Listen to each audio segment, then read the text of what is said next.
Greetings all and my fellow heretics, welcome, and this is Free Grace Reacts.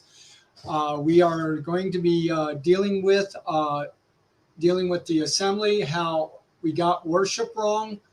I think I have to, or dealing with more of why they didn't preach sermons in the early church, and going over that. Now again, I'm not saying that having the ability to formulate messages and things like that is what's wrong, but we'll be dealing with some other things about how the preaching styles and all that are happening today.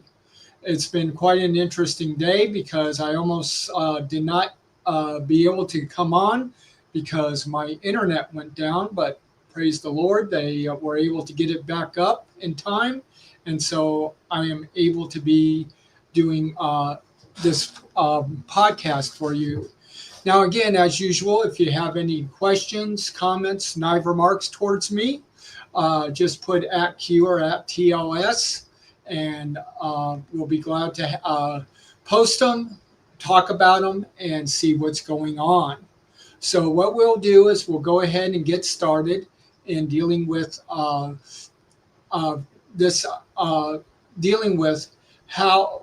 what did the first century church actually do during their worship times, and especially when it came to the idea of when we usually think of sermons. So let's go ahead and get started.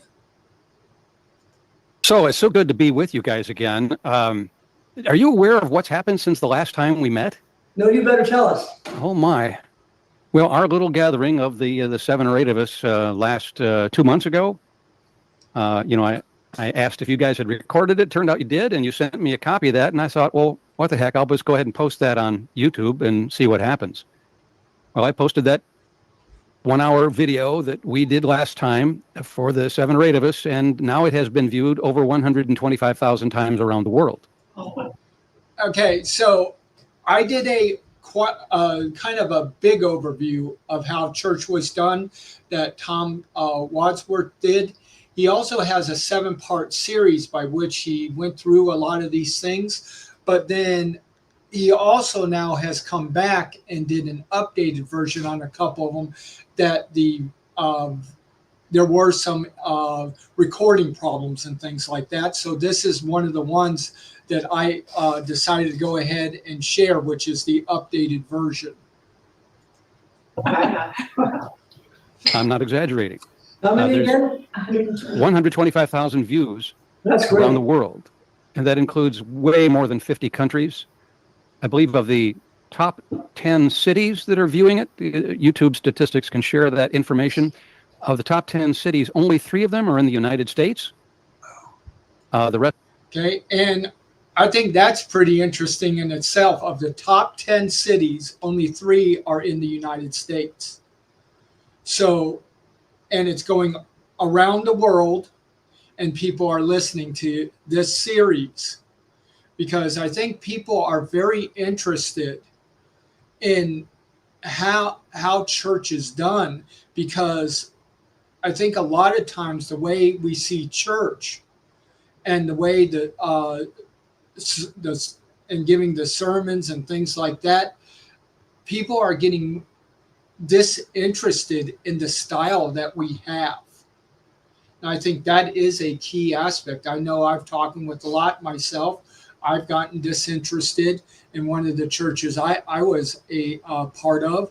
I actually found things to do by like ushering, greeting, and then turned also to help with security during the worship time, just because of the way it was done. I just did not feel a part of that gathering and stuff. And it's not, and again, I will speak to that as things go on and deal with, but again, we're more focusing today on the actual sermon aspect that is usually done in today's churches. The rest of them are in, London is one of them. There's 3 cities in Australia are finding this very interesting. A couple cities in South Africa. It's all over the place. Anyway, so I don't know what kind of pull you guys have there in your house in Tennessee, but it's working. So everybody is watching what we're doing, and I think there's an increased interest in the topic that we're discussing, which today is going to be, well, my overall topic, as you know, is the assembly and how we got worship wrong. We talked about that last time. We have actually 7 different videos in this series that you see on your screen there. We've jumped ahead to number 4, which is why they didn't preach sermons in church. All these, by the way, have been posted on YouTube, and people can see any one of these 7.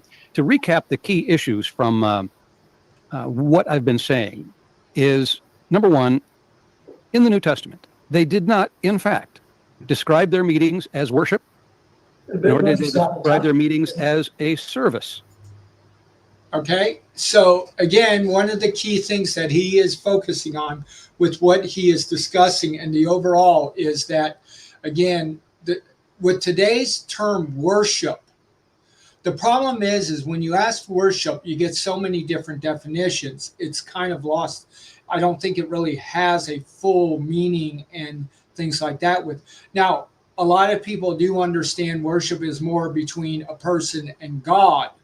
And there may be some of that understanding, but not according to the actual Greek words for that would deal with worship, the Greek and Hebrew words that deal with worship.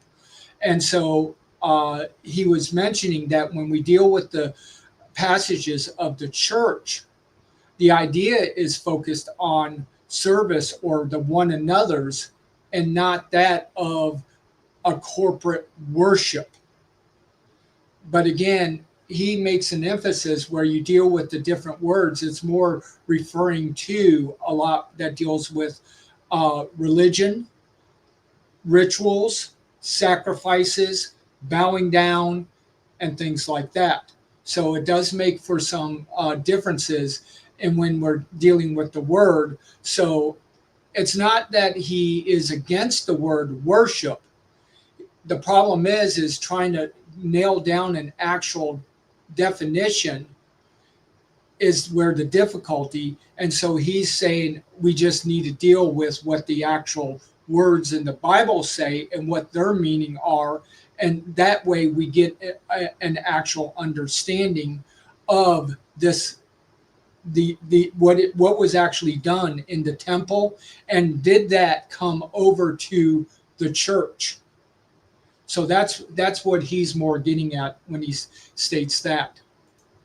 Now, commonly we call our worship or our gatherings worship services, but they didn't call it worship and they didn't call it service, nor did they call it a worship service, of course. Now, their terminology was dramatically different than ours. That doesn't mean that ours is wrong and theirs is right, or that theirs is wrong and ours is right. It just means that the terminology is substantially different.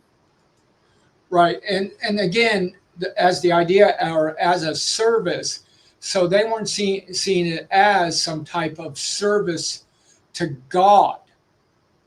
What it was it was more of an understanding of a relationship, of fellowship, of the one another's and things like that. So that's what is the key aspects of what's going on when it talks about the worship understanding and also service. Which makes us wonder, of course, maybe we aren't looking at this right. Another conclusion that I came to that we talked about last time, in the first century, Christians viewed their meetings as horizontally focused gatherings and not as formal ceremonial events. Now, people like yourselves who are experiencing a gathering in a house, this isn't going to sound very strange to you because automatically your house-based setting is going to be rather horizontally focused and just a. Okay, I'm not sure if anybody's hearing the video.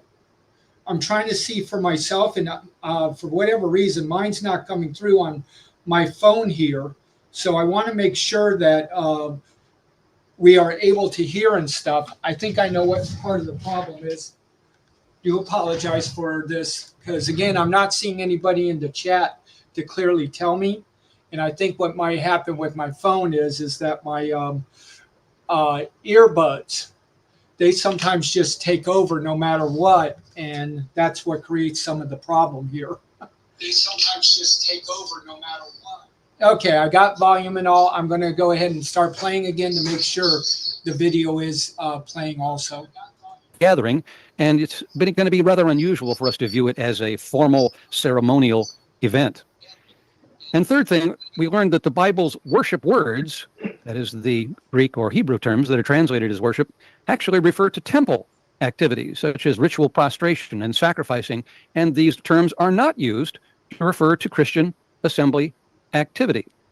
Now, okay, so, and I did verify that you are able to hear. Now, what we're looking at here, and again, what it's showing is when we deal with worship, as he states, it wasn't that of a horizontal, or their meetings was more horizontal, not vertical in their mindset. So again, it was about the one another's and not always in the aspect of this always focused on God in everything that you did. Now, that doesn't mean as individuals we don't focus and have a right attitude and that of doing. But when you're dealing with corporately, it wasn't about just you and God in a group setting. Because again, then you're missing out on the one another's. And so it really it negates that corporate aspect of why you're gathering. Then also he says is with dealing with the term worship, again, refers to temple activities and as ritual prostration and sacrifices, which again is something that we don't do literally. Now, again, you have Romans 12, 1 and 2, that we present ourselves a holy sacrifice. So there is this kind of, if you might say, a change up.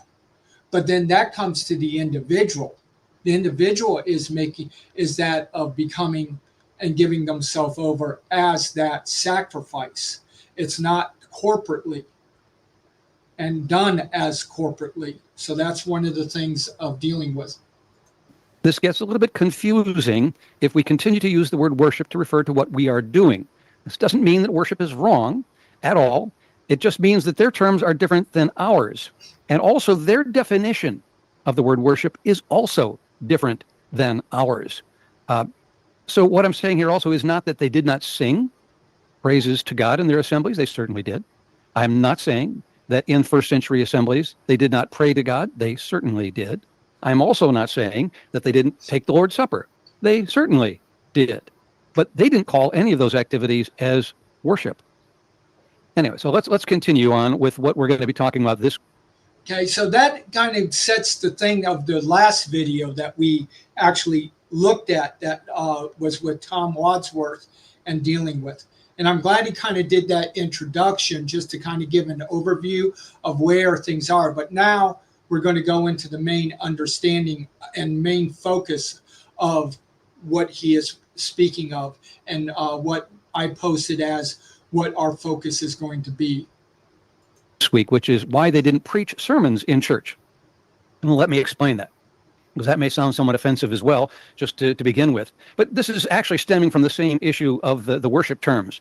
If you look up the word preach in the Bible, you're going to find, yes, it's there. It's there a lot, but it does not refer to what Christians did in their assemblies. If you look up the word sermon in the Bible, you're actually not even going to find it. It doesn't even exist there. So that's sort of where we're coming from. Okay, so basically we have a catch thing here, because the idea of sermons as done today, the word sermon isn't even found in Scripture. So that's kind of the catchphrase of what's going on here. Hello, Chow Young Cat. Glad to have you here. And so what we're dealing with is just understanding that the term, we always say sermon, the sermon, the sermon, but what do we mean by that? And usually it's one person standing up, giving a lecture, and then afterwards you go and do whatever you want to do type deal. And so again, is that what was done in the first century? Is that what is being spoken of in Scripture as to how we are to actually do this time of where a person is speaking and stuff like that? So it begs the question, well, what did they do as far as their formal speaking parts in their assemblies? And this is where my dissertation went focused mostly on the worship aspect, but on this part as well. So here's my point. Today's concept of the pastor or preacher has actually very little in common with the biblical concept of the persons who spoke in a Christian meeting. Okay.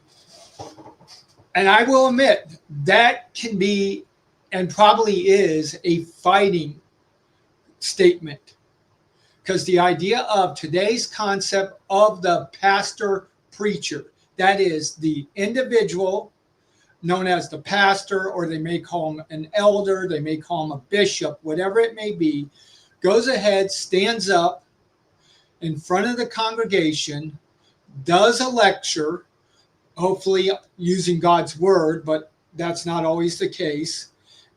Then you go ahead and he ends it maybe with a challenge or even an invitation or something like that. And then they sing a song and usually leave. Is that the concept that is happening today? Or that's happening today? Can we actually find that in the Bible, the first century, dealing with the church? That's my point. Let me read it just again to make sure everybody understands. Today's concept of the pastor or preacher is different from the biblical concept of the person or persons who spoke in a Christian meeting in the first century. That is what I'm saying here. Today's concept of the sermon also has little in common with the biblical concept of the kind of speaking that was performed in a Christian assembly in the first century. Okay, so in dealing with the second one, we're dealing with, again, the sermon, and what he's now, and looking at his comment here, what he's dealing with is the kind of speaking performed. So again, when we're looking at was there an individual who just got up, was the key speaker, and gave a lecture? Was that the type of thing being done in the early church? And so this is the question at hand. I'm going to explain all this here. Today, I think we find that the sermon, as it is commonly referred to, is the primary edifying element in a typical assembly. And Okay, so again, everything is surrounded around this sermon. It is the main thing of the whole service. Now, I will admit, I don't think it's always in all places. Again, when you're doing 45 minutes of singing and then 15 minutes of speaking or doing the lecture thing, then that would not be the case. But the reality is in a lot of your more conservative churches, that they do see that this preaching time is the main focus, the sermon. And as for the edifying, again, that depends on how the person speaking is going to be more dealing with you. And then will it be an edifying of correction? Will it be an edifying of rebuking? Will it be an edifying of warning? Will it be and dealing with the idea of edifying in that way? I could even refine that a little further. I think it's the primary edifying element in a Protestant meeting, okay? But it is, we typically would, if we're going to assess everything we do in our assemblies and ask the question, from which one of these events do we get the most amount of edification, which is Paul's demand in 1 Corinthians 14. We talked about that last time. Paul demands that all things in the assembly be done for edification. I think we would all agree that the sermon is one of those primary elements where we get edification from. Okay, so the question is there real edification coming from this sermon? That's one of the things. Hello, God the Son, Jesus Christ saves. Glad to have you listening.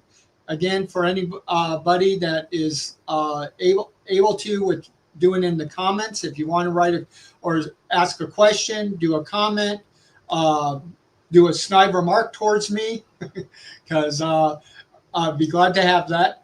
Just go ahead and again, put it in the comment. If a chat starts getting up, please put Q or @TLS.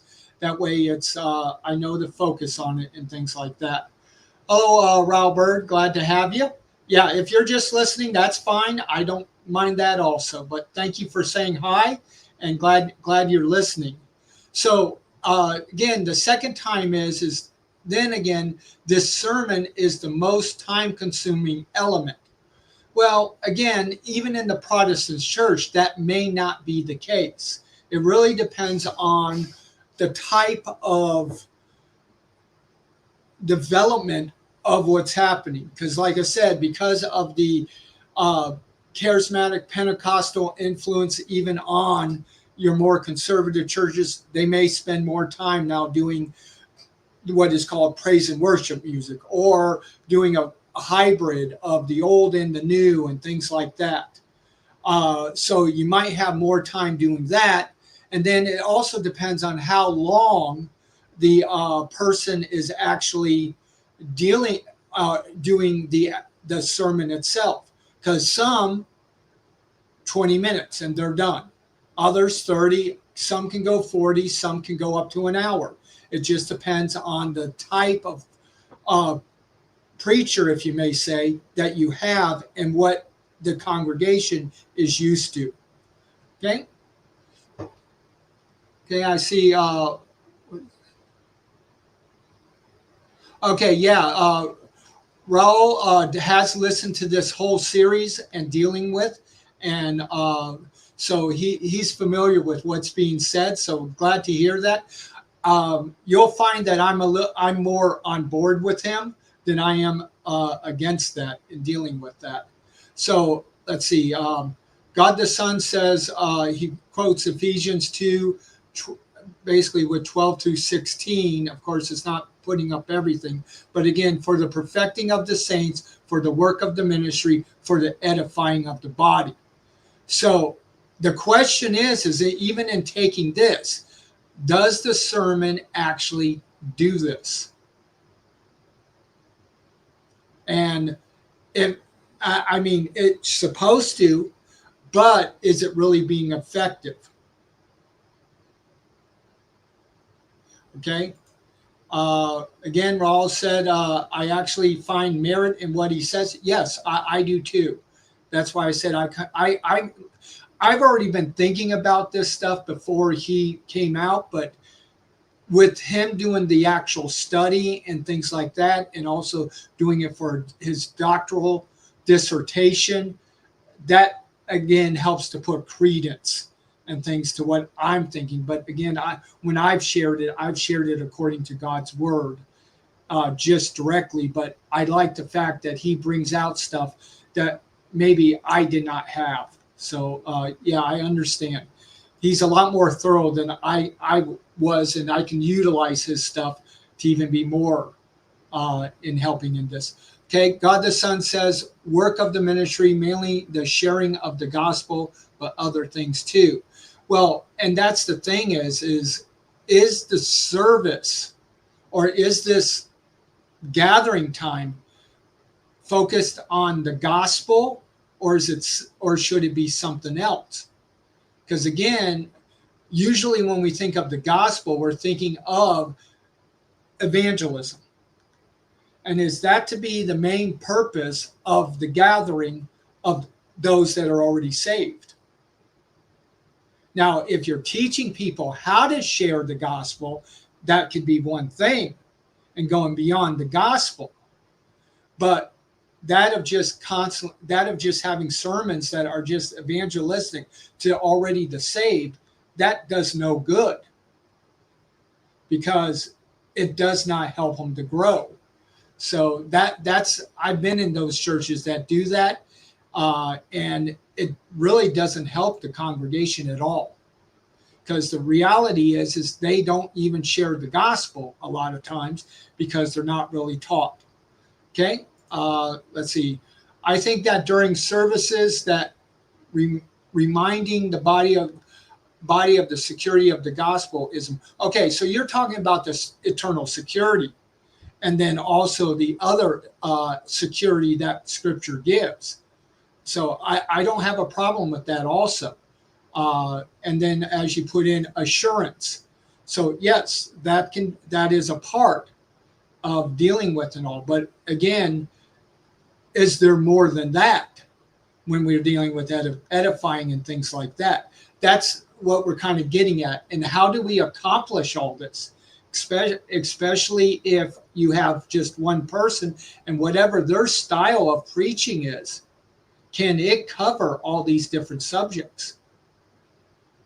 And is that person even capable of covering all the different subjects to help the body in these different areas? That's part of the questions that need to be asked. Okay, let's continue on. And good observations. And thank you for the comments, Raul. And also thank you for the observations there. God the Son, Jesus Christ saves. The sermon today is also the most time-consuming element. Typically, in most church gatherings, in whatever denomination, there's going to be more time devoted to the sermon than to anything else. With the church where I was today, the sermon occupied about a good 30, 35 minutes of a 60-minute gathering. So it's the most time-consuming thing in that meeting. It's also typically in Protestant meetings the main course on the menu today. Don't you? I think most of us would see that this is true. See, the funny thing is that when you read Scripture, you come away that they really didn't do an hour. They did a lot longer. Because again, what happened is they would meet, and as a result, it was either real early in the morning, which we would call Sunday morning, or they would do Saturday night, because again, remember, it started in their mindset and a lot was starting with Saturday night, and then people would get off of work because it gets dark. They would then have their gathering together, and they'd spend that time together. So it's not that there was just an hour service as done usually like in the United States and how we've kind of influenced and structured, but there was a lot longer time of their gathering simply because of the need for being together and doing things and what the other things that were being accomplished and all. Okay. Now the other thing with the sermon, just to let you know, that's also very time consuming for the person prepping it a lot of times. So you're spending time prepping for the sermon, and it depends on the church and how they will allow you in saying, okay, we'll give you so much to deal with prepping for sermons and all. Because again, when you're being an elder, bishop, or pastor in a church, what happens is they're expecting, okay, you need to be available at these certain times for whoever calls or shows up. Then they want you to also go visiting and stuff, hospitals, people, things like that. Then, so they put all these regulations and things like that upon the person they're paying to do these things. When in reality, the job of that person is to equip the saints to do the work of the ministry, not to be doing all the ministry. It's where the focus is. What's the sermon going to be about today? What did they preach about last week? What was last week's sermon? And we don't talk about anything else in that particular meeting as being the thing to remember about that meeting. It's also... Okay, and I like that point he makes. What was last week's sermon? I don't know. So, and that's part of the thing is we don't really deal with the last week. The ones that will more deal with last week's or at least touch a little bit is if they're doing a series or if they're doing a book, like just going through the Bible. And so they'll deal with and then point back to what was already said by the author of the book in showing the points and things like that they're expounding on even further, and in doing that. But that and so in that way, I would say that a person does get into better remembrance of what's being said rather than forgot last week of even what was said. Now we deal with the new one this week, and we'll see if it gets remembered or not. I find the sermon is the primary determinant of attendance today. Again, we're talking about today. We're not talking about the first century. Where I'm coming from here is for the last 45 years, I've been conducting citywide church attendance surveys in my town and gauging how many people are going to church. And I started doing this in 1982 or 81. And so I now can compare data from church attendance from what it was in all the churches in my town in 1982, let's say, compared to what it is now, and to see what's going up or what's going down. And as a general rule, not even as general, attendance is dropping dramatically. But when I look over the years to see places where church attendance spiked at a particular church, the most common reason for a church attendance spike or a church attendance drop will be the pastor and his. And that is true. A lot of things and how we have structured and focused on and taught and stuff, it all depends on a person's liking or not liking that preacher. And they will come or not come depending on if who's speaking and who's not, or and things like that. So they make a thing. If he leaves the church, you can see where a lot will just go off and do other things. A new one comes in, then you might get a lot of them coming back, because now you got it's basically a cult of personality that kind of happens here, because it depends on if they like the preacher or not, because with that being the main focus, that's and always emphasized as the main focus, that's what everyone in the congregation is going to look at and say, will I like this or will I not? Since that's the only thing that really matters, it seems. His pastoral performance in his preaching.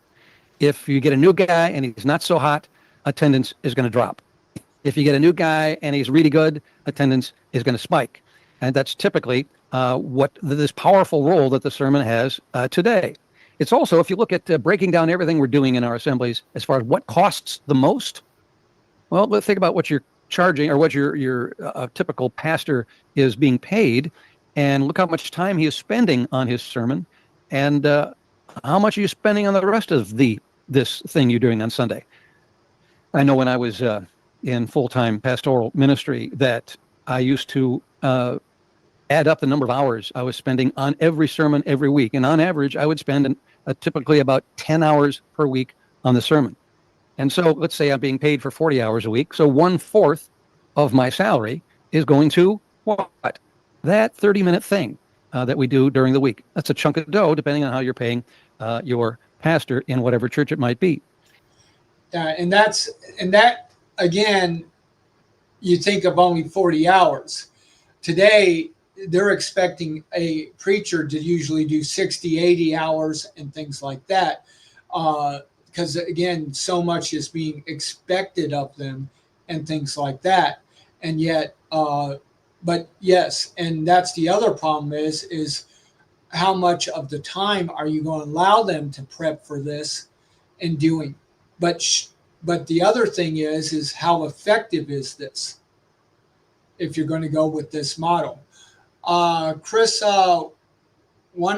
Yanni, I do apologize for the mess up of your last name. Glad to have you here and listening. Okay.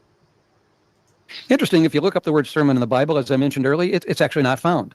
The surprising thing is that the sermon word is not even found in the Sermon on the Mount. Yeah, that famous speech by Jesus in Matthew 5, 6, and 7 that we all call the Sermon on the Mount. The word sermon is not found in the text there. It can be found in a subhead that was inserted by the editors of that particular Bible, but it's not actually found in the Bible. Now, that doesn't mean. Okay, and that's just interesting in itself because, again, the word sermon you cannot find.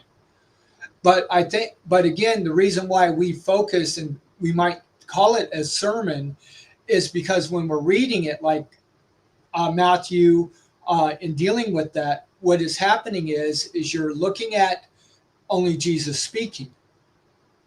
But that's what's being recorded is the words of Jesus. But was that the way really done in this whole thing, where Jesus was the only one talking?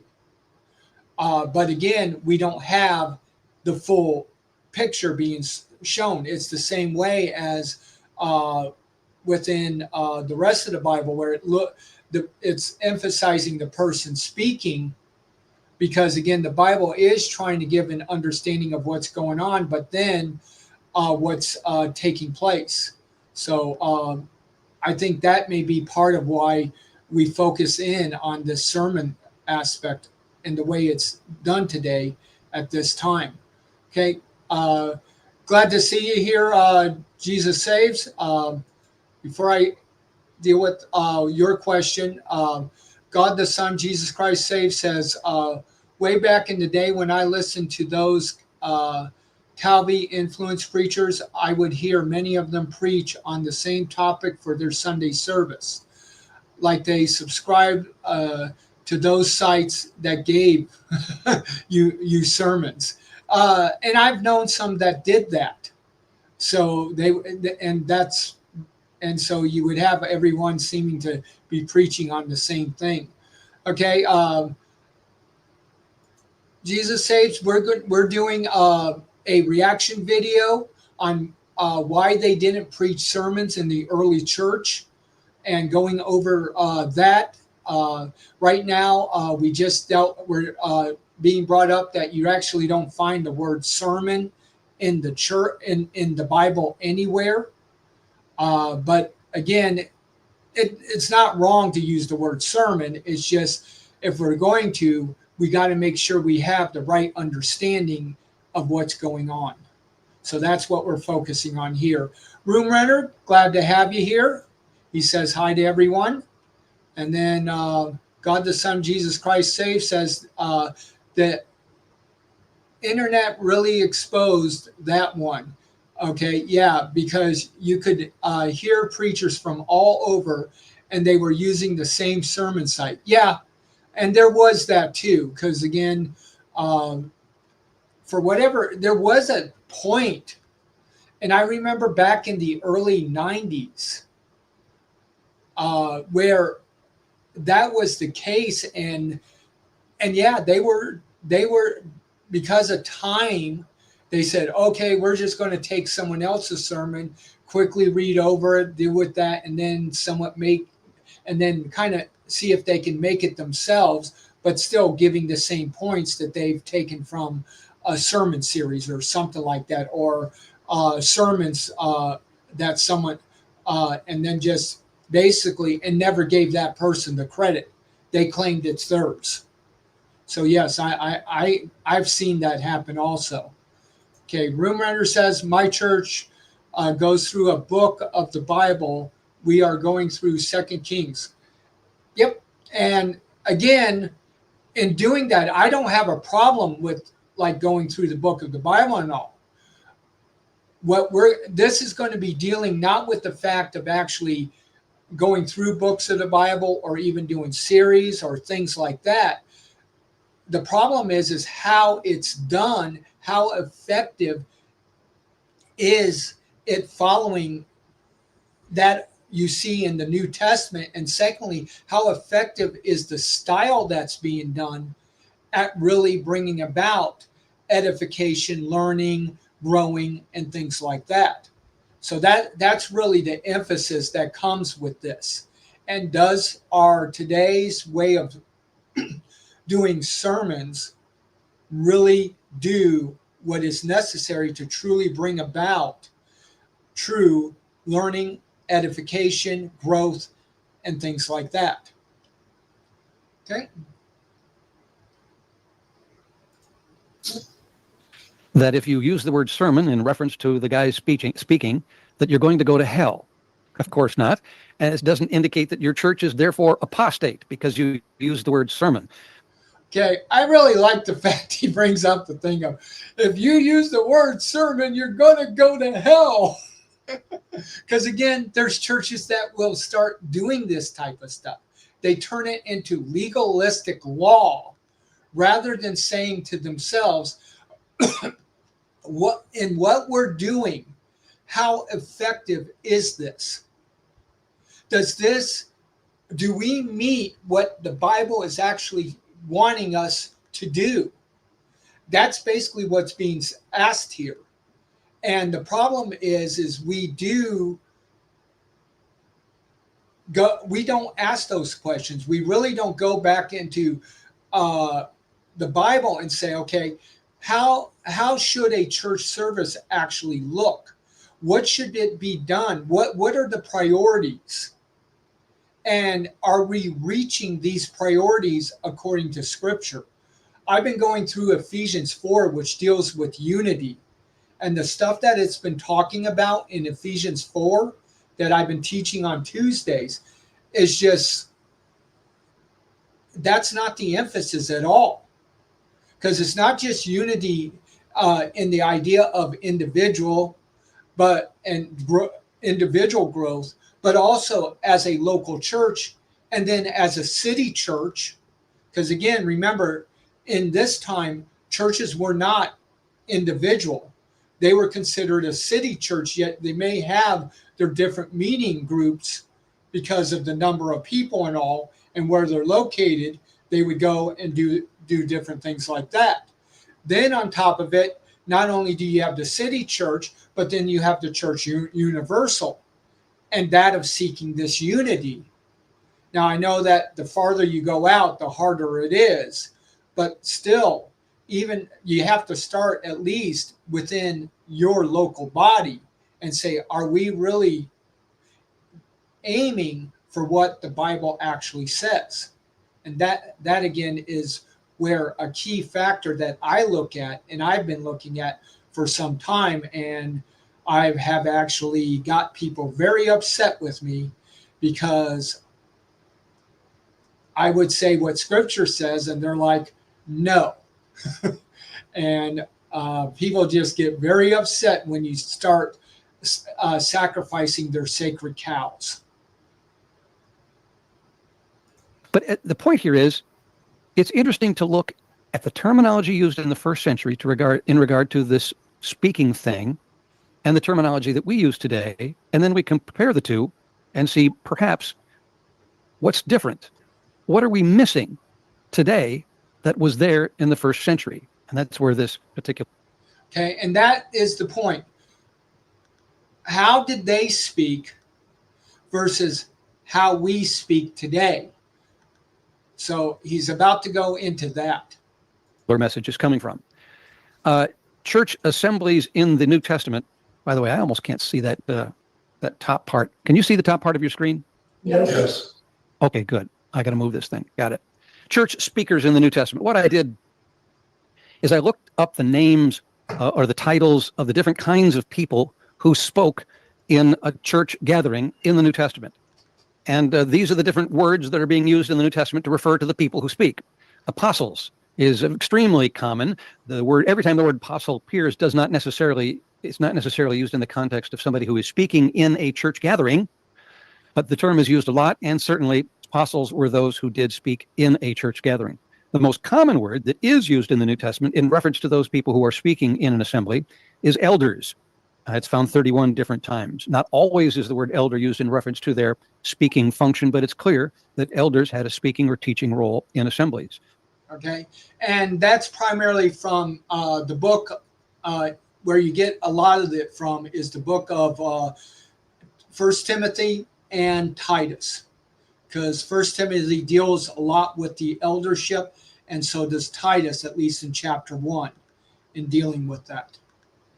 Ministers, this word is used also frequently 27 times, not always in reference to the speaking duties in the assembly, but it is sometimes. prophets. Surprisingly, the word prophets pops up 20 different times, and it is frequently used in reference to the people who are doing some speaking in the New Testament. The word Okay. And again, it's not just prophets, but it's those who have the gift of prophecy. So it could be prophecy also in dealing with that.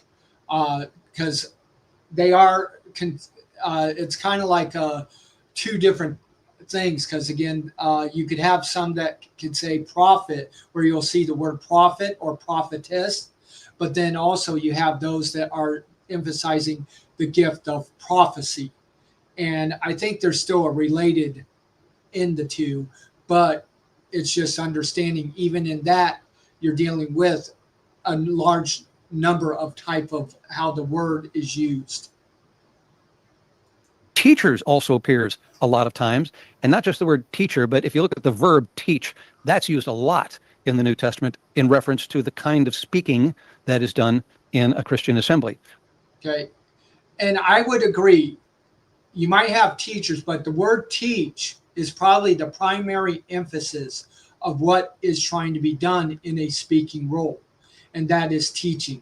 The question is lecturing to a large congregation the way it's being done today, is that the best way to teach?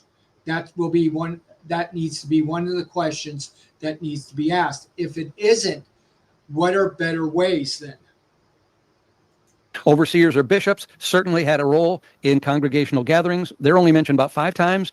And the word pastor, interestingly enough, is used only once in the New Testament, and is probably being used in a different sense than we use it today. And I would agree with that. Again, even where the word pastor is used with elder and bishop, and I believe, and though he's separating elder bishop, I believe those are synonymous words. Elder is the Jewish word, bishop is the Greek word, and those are synonymous. The word pastor we've made synonymous, but what has happened is it's only used once, and again, that's in Ephesians 4, where it's in the noun form, and that is a gift that Jesus gives. It's not talking about elder bishop. The other thing is that whenever you see dealing with qualifications of elder bishops, like in Acts, I believe it's Acts 28, and also in 1 Peter 4, what you're dealing with is it then will use it in the word pastoring or shepherding, as in one of the things that they are supposed to do. Not that technically pastor shepherd is the office, but the elder bishop actually is. So I think, again, what really happened on that one is when the Baptists were forming and things like that, they saw that the other denominations were using elder bishops or some other apostles, other things like that. And so they looked for a term for their denomination by which it distinguished themselves. And of course, that came out pastor. And so they utilize that, even though there is no official pastor as equated to the elder bishop role, which is the main leadership of the church. The Greek word there is poimen, which is also translated as shepherd. So a pastor is really a shepherd, or one of the shepherds in a congregation, and part of their shepherding duties is to speak to the congregation and to offer some teaching that helps everybody. But again, shepherding, that can be on a smaller group level. That can be as they're going around. It doesn't have. It's not a leader. It's not technically the church office role.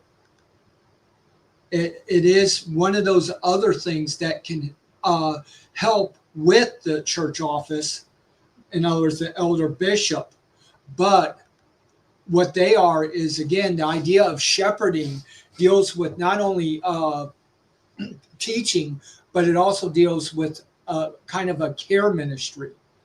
And when people take the so-called gift test today, a lot of women get the thing of shepherding or pastoring because of their caregiving ways. Because a lot of the questions are more towards caregiving and that of teaching through caregiving and things like that than it is for an actual public speaking role a lot of times.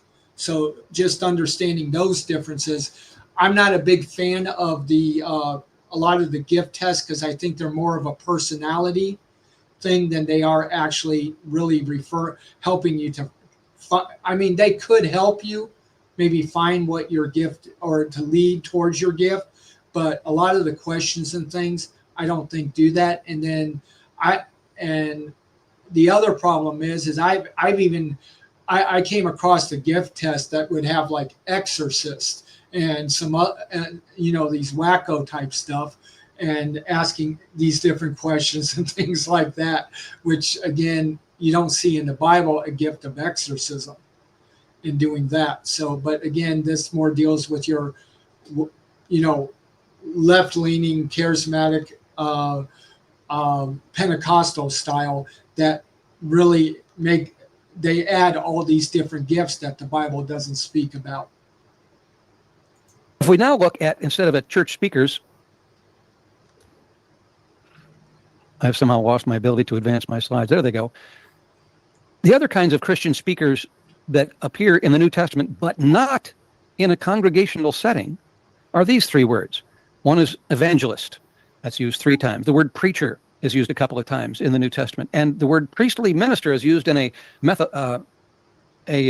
sort of spiritualized, figurative way. Paul uses that in reference to himself a couple of times. These terms are used in reference to people who are doing the proclamation of the gospel outside of the Christian assembly. Now, the kinds of assembly speaking that takes place in the New Testament. Okay, I want to go back a little bit, just to put in, because the word keruso that he mentions, let me get back to that a little bit. Okay, the word he uses would preach, herald, kairos. But if you look in 2 Timothy 4, it says, preach the word, be instant in season and out of season. So yes, I can understand that deals with herald, proclaiming. It can't, but again, it's still in the idea of an elder. So again, it would be in a congregational style also. Now, the thing that I've also seen is the word keruso can also mean in writing. So you're proclaiming in writing. So there can be multiple type things that deal with this proclamation, but it's not limited to just the elder. It's also can be outside and things like that. So I do think that you can deal with in and out. Now, the evangelist, again, we do know that is one of the gifts in Ephesians 4, where to help equip the saints of the work of the ministry. So yes, they're not proclaiming the gospel per se to the saved. What they are doing is they're proclaiming how to present the gospel and getting that so that people are also equipped. So when they're out in the highways and byways, they can compel people to Christ. That is, in doing that way. Now, again, with the idea of kairos or preacher herald, that then deals with the idea of, again, be instant in season, out of the season, and that of teaching, or even if you have to, writing down things of the word. So it doesn't have to be huge books or anything like that, but it could be something very simple by which you can give to someone. Or maybe even like a lot of people would do tracts and things like that. So again, it's a proclamation in word. And so you tell the gospel, you also give a tract at the end so that they have something to remind them of just that they need to faith in Jesus to be saved. So I see in using these words going a little bit further than probably what he's only thinking. Okay. Doing the proclamation of the gospel outside of the Christian assembly.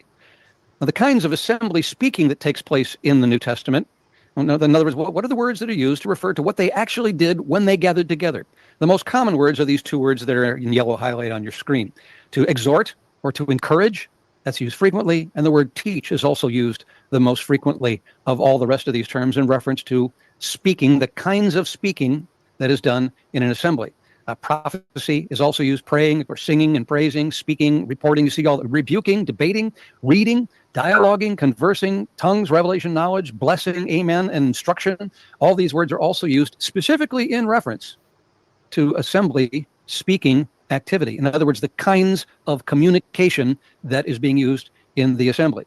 Okay, and this is something interesting because, again, you're dealing with so many different words and all, and even dealing with different gifts. Because, again, prophecy is one gift. Tongues will be another. I think that what needs to maybe also be put on is interpretation. Because, again, they will speak the interpretation of the tongue in dealing with what's going on. Revelation, of course, is God speaking and revealing something to a person to then say. Knowledge, again, deals with getting insight into something. And again, it could have some idea of a little bit in the idea of discernment also, where you're discerning what's happening and you're able to, you get that knowledge and you're able to reveal it and things like that. So you have so many different aspects of conversation that is very interesting in how this is laid out and shown. And he is going to make a point in just a little bit, so I'm not going to steal it. Now, frankly, I've usually when you look up a study of this matter in books and articles that are written on church meetings, they usually don't break it down to the kinds of speech being used. And I think that chart you see on your screen right now is somewhat unique and helpful in just looking at the various kinds of speech patterns or speech types that were used in assemblies. But the most common purpose, or actually the common purpose of assembly speaking in the New Testament is, number one, to build up or edify one another. 1 Corinthians 14:26 is the key verse that we discussed at some length last time. There in that verse, Paul comes to a big conclusion of this huge chapter in 1 Corinthians chapter 14, where he's talking about what you are supposed to be doing in your assemblies. And in verse 26, Okay, and I will agree, you got the one verse, but you do see a lot of times this idea of edification, building up, being spoken of in the New Testament. he says, let all things be done for edification, or to build up one another. Now, this is also mentioned elsewhere in the New Testament. Strengthening is the idea also in Acts 14, verse 22, where Paul went back into the communities where he had established a church. He sets up elders in each church, and he commissions them to be strengthening the congregations. That is the point of when they get. Yeah, and the idea of strengthening is it has two aspects. First is strengthening them in what they already know, because again, to make sure that they understand, because if they're new in the faith, it's easy to forget stuff. And then secondly is to strengthen them into growing into the Lord. And it wasn't just that of, giving them all these lists and things like that, but it was actually that of teaching them the tools so that they can actually study for themselves. And they can go ahead and look in and see and be able to study God's word and not just rely on someone else to give them. Now, this doesn't mean that they may not need help and things like that, but at least starting them off with the tools, and as they grow, they may add more tools. It's the same way now in the early church, they knew Greek, but for us, what would happen is we'd have to, one of the tools we put in it as going through school is that of Greek. Then what happens is usually you have a semester of Hebrew, but that doesn't really help a whole lot. I did not do well with it either. And you really need to be taking classes in Hebrew also if you're really going to become stronger in Hebrew and in doing those type of things. So that's what I'm talking about, is this idea of strengthening, is that of even going further and teaching them all these different tools of how to, where today we would use like commentaries, thesauruses, what is it, Bible encyclopedias. We would use going into the different levels of the books that tell you about the Greek and Hebrew and helping them out that way. You could have also dealing with Bible culture, history, things like that. So there's all these different things of showing of how to aim for. Then, of course, with computers today, you're dealing with software and teaching them what type of software is out there, how to use it, and then from doing that, so that they can go ahead and do studies themselves. But this does not negate that they are going to just do their own private interpretation. And you teach them how not to do a private interpretation, but how to go further and look at others. And not just, and of course, it's not just people that are living today, but we could also look at those in the past to say, hey, were these ideas in the past also? And if so, that could show that this is actually a legitimate idea. And so that's part of the thing of this idea of strengthening. Get together. They need to be getting stronger each time they gather together. Encouragement is also frequently used, and that Hebrews 13 passage is a good one on that. But really, you can see how all three of these things are building up one another, strengthening one another, encouraging one another, are all sort of the same idea of leading people to be better people than what they were last week. Okay. And again, even on the thing I'm talking about, where it's, again, the person teaching would be dealing with how to do it to a congregation.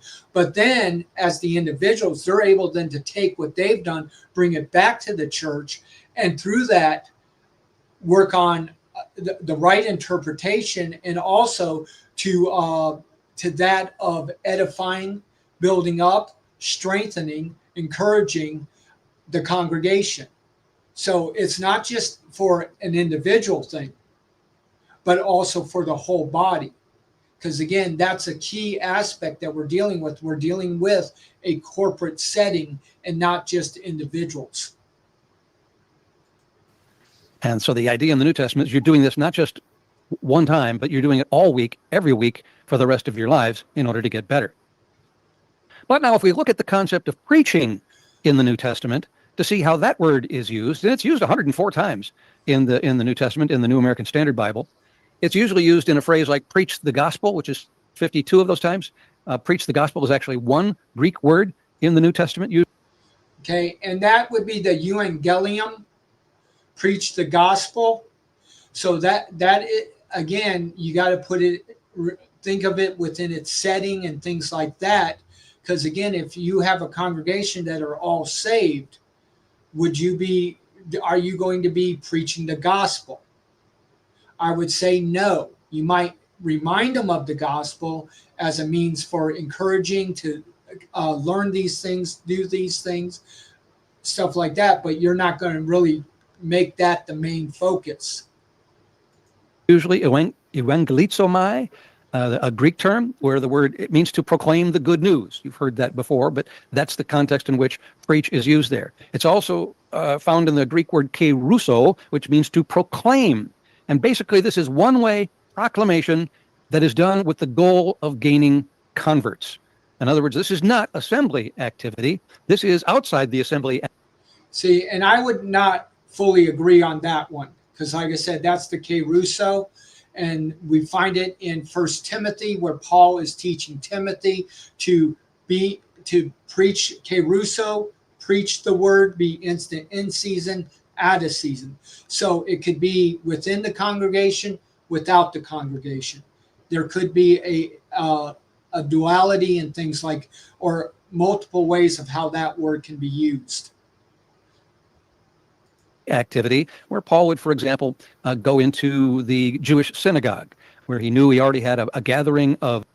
Okay, I didn't quite hear him say it. I thought he was going to do that. But when he did the list of the type of speaking, one of the things that I want, because I did hear him say this, I may have, between all the different videos, I may have mixed up which video.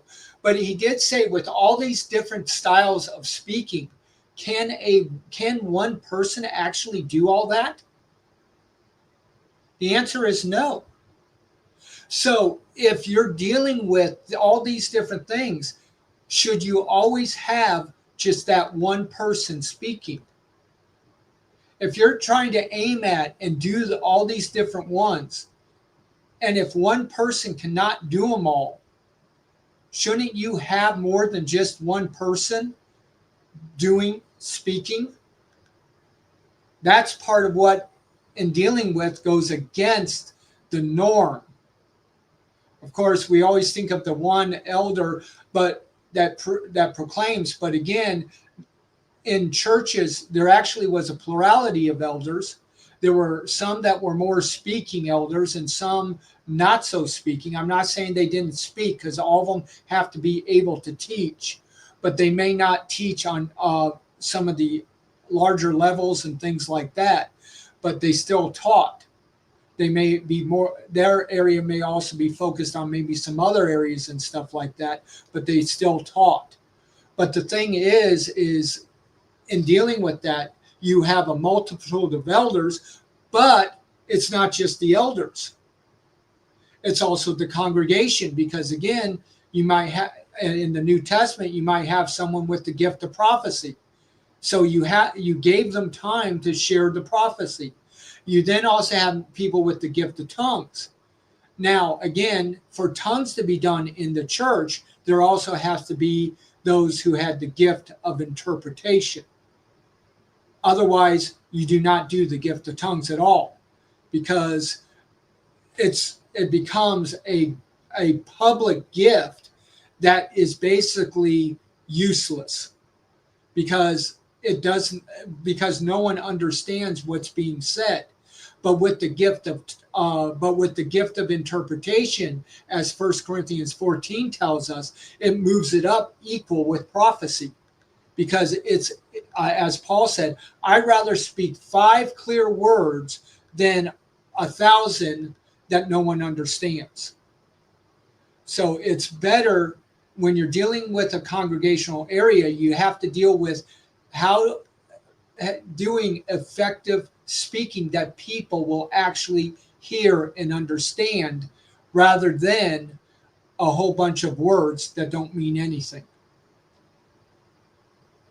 Of Jews who were there for their weekly meeting at the synagogue, and they also had a time in the synagogue meeting when somebody could get up and talk, and Paul took advantage of this to proclaim the gospel to outsiders in an effort to gain converts. So wherever Paul went, whether he's preaching on Mars Hill at Athens or by a riverside or wherever he is, he's preaching the gospel to these outsiders in an effort to bring them inside so that they can then meet with the other Christians in their regular gatherings, which were done in an effort to build up one another.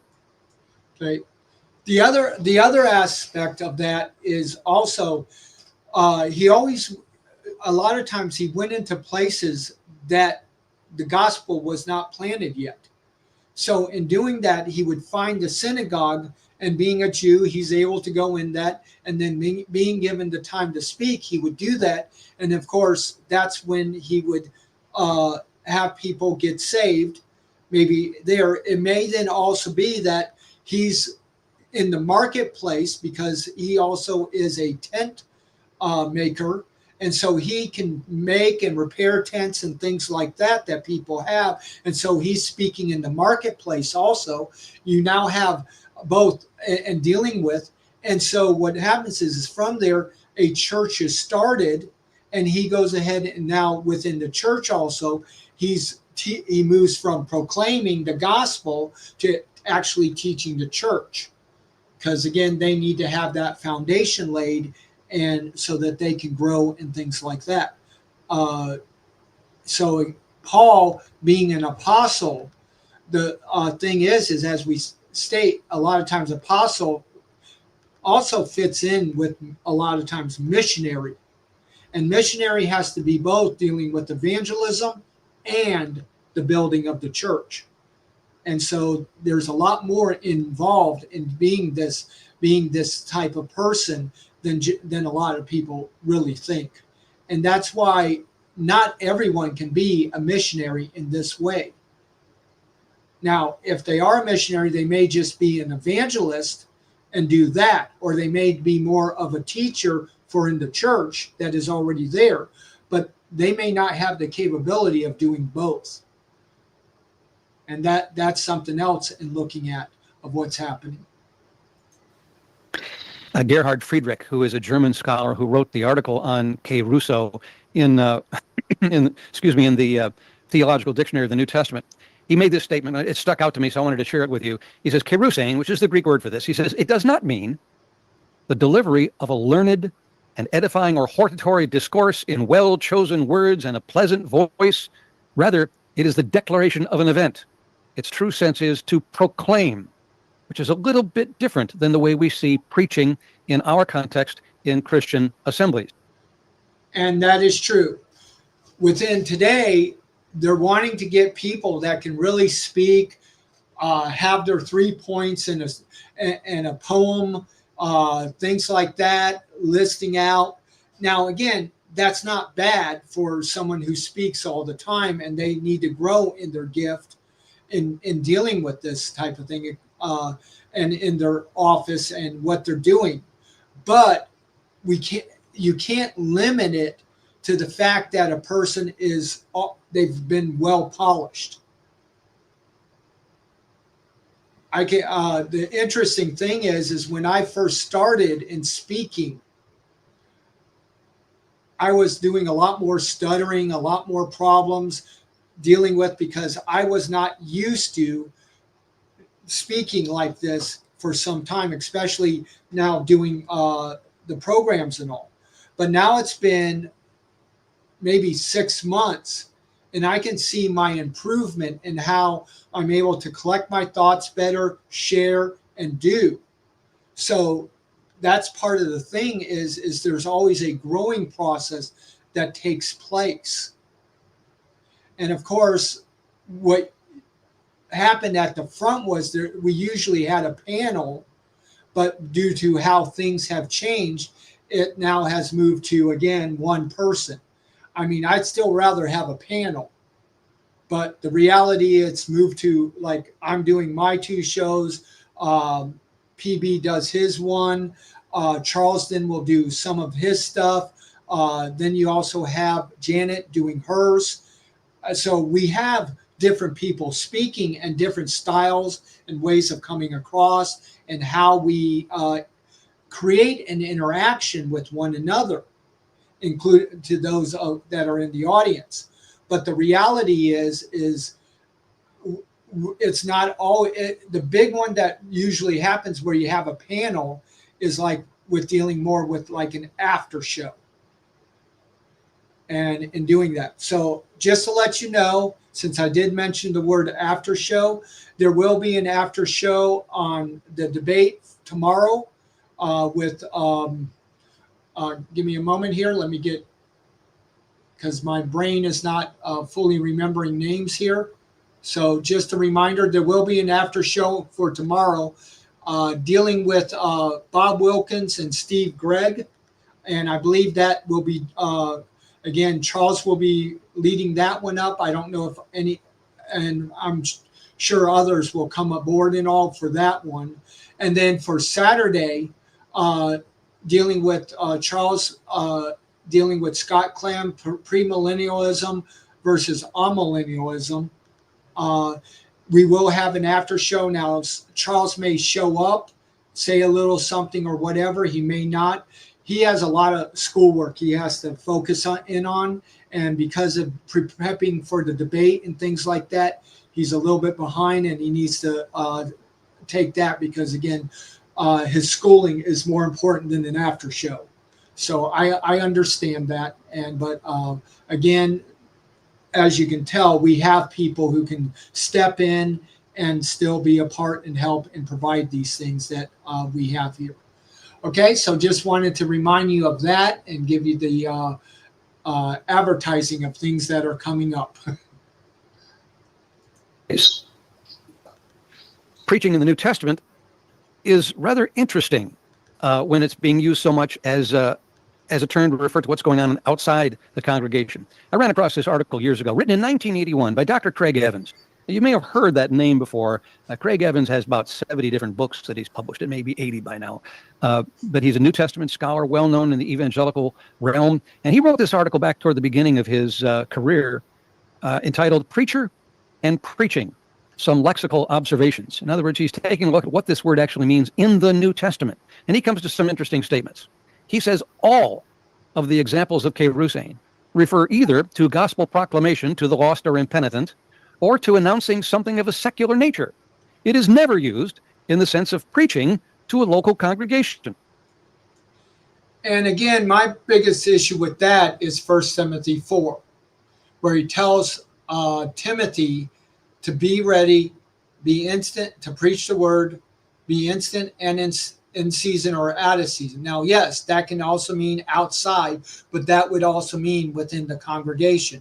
Now, it may not be the whole congregation coming together. It could be a small gathering. It could be things like that where you have to.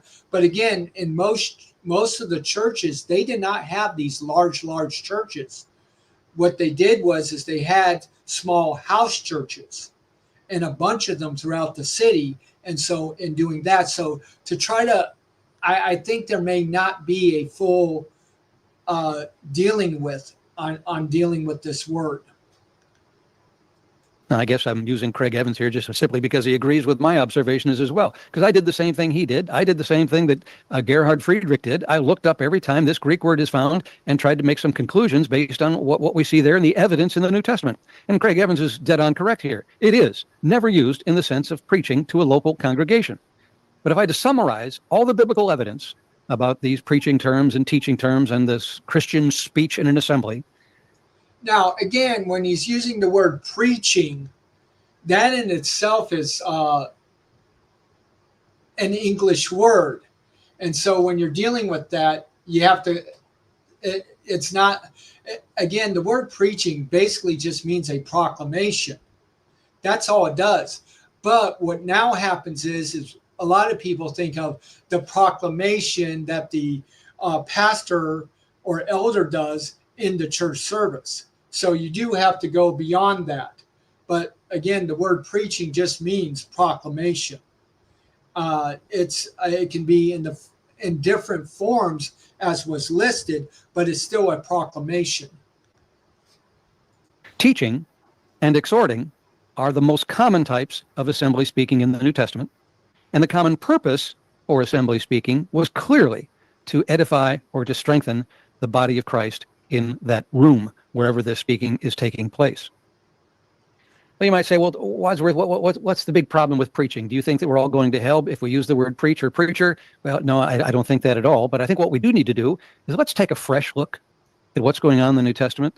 And then let's sort of reassess what we're doing today to see if there might be some, there might be some advice there in the New Testament that tells us what we should be doing in our gatherings. Okay. And I do agree with what he's saying here. And this is where we need to really be willing to take a look, even if it's a sacred cow, sacrifice it and turn it into hamburger. In other words, get rid of it and change up to what is even more effective. And that means we may have to, as a church, move into a lot of different ways of how we deal with this. I remember a gentleman, his name was Mike Iaconelli, and he always joked about how he had the slowest growing church. But what he did was he actually, when dealing with the teaching time in the normal service, he would allow the people, if they don't understand something, to raise their hand and say, Pastor, I'm not understanding, or are you trying to say this, and allow for people to bring up questions, things like that about so that they have better so that they are actually having clarity and able to learn. And so he allowed for that. And of course, that type of style does not grow a church. It gathers a certain amount, usually a certain amount of people, and it's going to stay in a more of a small gathering type thing that allows for communication and doing. Now, again, depending on how well the speaker is, it could be in the 60s or 70s, which would be considered a small church. But in dealing with that, you're still dealing with the fact of allowing for a group enough where you can allow for questions. If a person doesn't understand and they have the ability and they know it is okay to stop the sermon or stop the teaching and ask a question for clarification. And if need be, to be able to deal with an issue, because it's not always a matter of finishing up the sermon. It's a matter, or the whole lesson or whatever. It's a matter of, is there something not coming across, and even to the fact of, is there something that I, as the teacher, am missing, and I'm not grabbing a hold of it. And so what is happening is you're really dealing with edification, teaching, learning, growing, strengthening, things like that. And this is why I like dialogue better than lecturing. I know I have to do a lot of the lecturing on stuff like this, unless we get more and more comments, but I do know that there's not a whole lot of comments coming in, so there's not a back and forth. And I understand people get busy, life is the way it is, and sometimes when in the form of the program, I have to just more lecture and say things. But again, I'm hoping that at least what I'm saying will bring about edification, thinking about how to do things, thinking about how to work things and stuff like that. And even if there are any type of church leaders, you might think in this of saying, how can I make things better? Now, again, I'm not saying that, because again, sometimes the church will not allow you to change. So you may have to stay with what you're doing, but then even in what you're doing, the norm of what you're doing, you then have to ask yourself, if I have to do a lecture mode, what are things I can then still do to enhance the learning, the edification, these other things? And again, it's basically expanding yourself so that you're able to communicate even better as an individual, to be able to reach more of the things that God says in his word. The problems, I think, of preaching is, number one, most listeners become passive spectators. After all, it's just one guy at the front, usually in an elevated pulpit above and beyond everybody else. And the rest of us sit in these pews all looking forward directly at that person, and we become passive spectators in the entire process. And that is true. What was it? The old joke was, pastor was speaking and the gentleman fell asleep. He says something to the wife, wake up your husband. And the wife says, no, you put him asleep, you wake him up. So you got things like that. Plus, again, people in high school, one of the ladies actually did a speech in one of the classes about being in church and how she was counting all the divots in the ceiling. Because she was just bored and things like that, and dealing with. So again, these are the things that are talking about how they become a passive spectator, and so their mind can go off to wherever it wants to. There's not a thing of bringing to where they're being actually interactive with what is being spoken about, and so, like I said, there's a detriment in the learning in what is being learned. Now, again, for someone who's doing lecturing, now it's not as easy when you're on film and you know you only got so much where people can see you And plus, a lot of people are just listening and they're doing other stuff. And again, I understand that this is not the church. In dealing with, so I'm not doing, but I'm just saying in this way, I'm also looking at ways, okay, how can I be more interactive if people are just listening to where they're hearing, they're following, things like that. That's just all part of anybody who becomes who has the gift of teaching or becomes a teacher. You have to ask yourself, how do I get people more engaged, even if I have to do it as a lecture mode? And that's what I'm more emphasizing. I try to say, okay, how can I get people to interact, but not actually saying anything or doing anything, but the interaction is in their mind. So those are some of the things that I try to think of and deal with, and how to improve in my speaking and teaching times. Personal development, I think, is then thereby hindered. If it's only one person who's studying for a lesson, it's only one person who's doing some speaking and sharing what he's thinking that week, where's the personal development in everybody else? We're sort of counting on everybody growing and learning a lot from that one guy who's standing up and speaking at a lengthy period of time. Okay, so again, what we're dealing with is you wait until Sunday morning to find out what the preacher is actually going to preach about. Now, like in Sunday schools or life groups or prison group. Oh, sorry, my bad. I was just going with the different names and stuff. Okay, but you know how they, of course, have the booklets.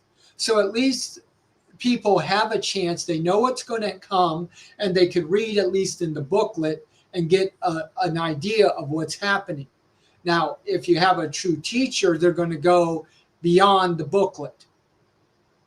And that's what I did. I never dealt with, I may have dealt with some questions that were brought up, but I didn't really deal with the booklet itself. I dealt with the Word of God and the Word of God only, and that of sharing that way. And plus, since I knew the people I was teaching in the Sunday school group, I knew more of how to deal with these things. So that's what's taking place now. So the next thing, yes, again, the lecturing mode in the regular, what we call corporate worship service can the personal development is hindered because it's the first time hearing something. So they may not be able to grasp, comprehend, and there's no way to say, I'm not understanding. A third problem, I think, of preaching is that an evangelistic emphasis, which is often there in a lot of more conservative evangelical churches, tends to thwart edification. What I mean there is, I know that in the church what I was associated with 40 years ago would demand that I closed all my sermons with an invitation, where I would make an appeal to outsiders in the room to become Christians. All that's fine and dandy, and once in a blue moon it might actually happen. But if I am bringing my every message to a conclusion that's evangelistically oriented, I think we're starting to lose the edification emphasis in that message and lose it to the idea of evangelizing. Okay, and that's another good point. OAS's Faults, welcome. Glad you're a part of the program.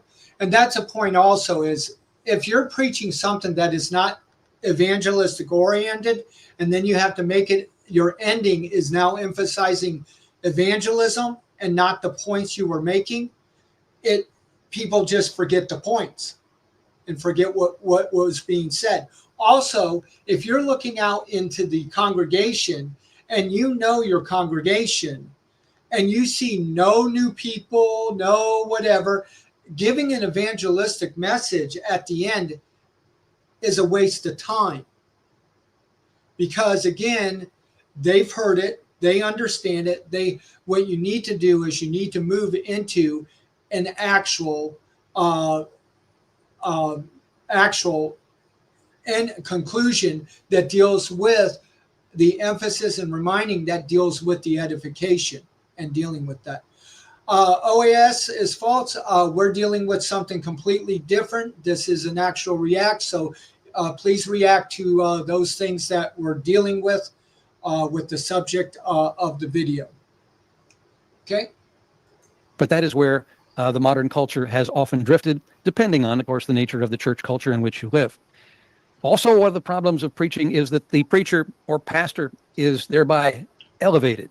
And not only physically, because he's usually at a higher level, a higher altitude than anybody else, but he's also elevated in our minds as he's the guy who's worth listening to today, and certainly nobody else. He's the one that has the answers of all things religious, and he becomes elevated. What happens to the rest of us? Well, I think by implication, we're all demoted. We're just a bunch of slugs sitting in the pews waiting for somebody to feed us and tell us what we don't know already. Yeah, and I do agree with that, because how many churches today are actually teaching people how to do their own studies and things so that they can then go ahead and feed themselves. And of course, what happens is most churches just are in the idea of, okay, the pastor, and then they're to feed once a week or maybe twice a week, feed the people. And the reality is it's not about feeding the people. It's about equipping and training and seeing these people grow so that they themselves also can feed themselves and to grow and things like that.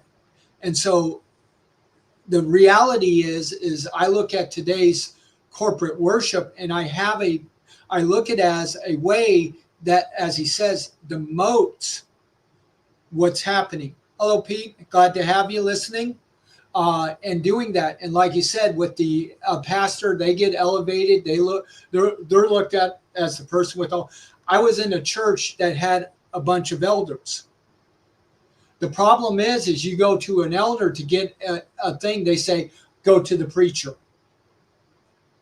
It's like they don't even know what is the standard by which the church holds, and I saw that as a problem. Because again, it should not just be go to the preacher for the answer. It needs to be, do they have the things? And again, these elders, are they in agreement with one another?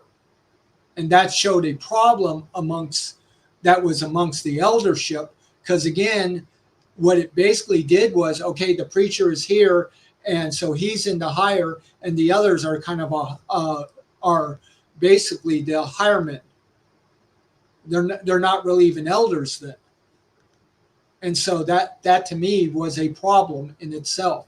And like I said, this style can demote or put people as in, this is the main guy, that all the rest are just there. And that can be a problem. I think these are problems that go along with the idea of preachers and preaching and the way we have done things today. Now, you guys may be having some questions. So let's hold on to those. We'll get those to the end. And I want to be openly dealing with all of your questions and even objections to what we're saying here today. See, I will admit, I'd rather have the questions during the teaching time, not wait until the end, but still give the end for any last minute questions that someone may have thought, want to ask, or deal with. Because personally, I'd rather not have a lecture, but actually a conversation going on around Scripture and dealing with the subject that is being taught in doing that. So that's I'd rather deal with it that way than just to do the lecture and then wait until the end for okay, do you even remember what you were going to ask? And of course, many people don't have pen and paper or will not write it down or put it into their phones or something like that. So it's a reminder of, I need to ask this question. I'd rather it be done so that you deal with the growth and the question and the understanding at that time.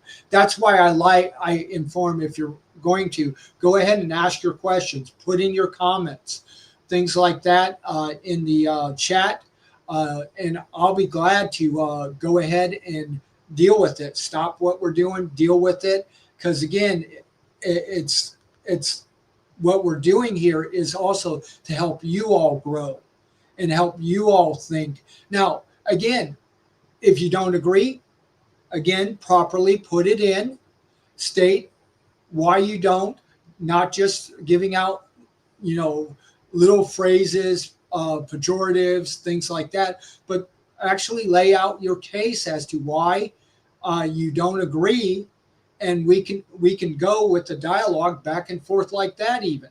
And who knows, you may even be able to change my mind depending on the subject and all, or you may be able to expand my understanding because I know people have knowledge in other aspects that I don't have on a subject. So that, and in that way, I also get to learn, because that's why we need the body of Christ.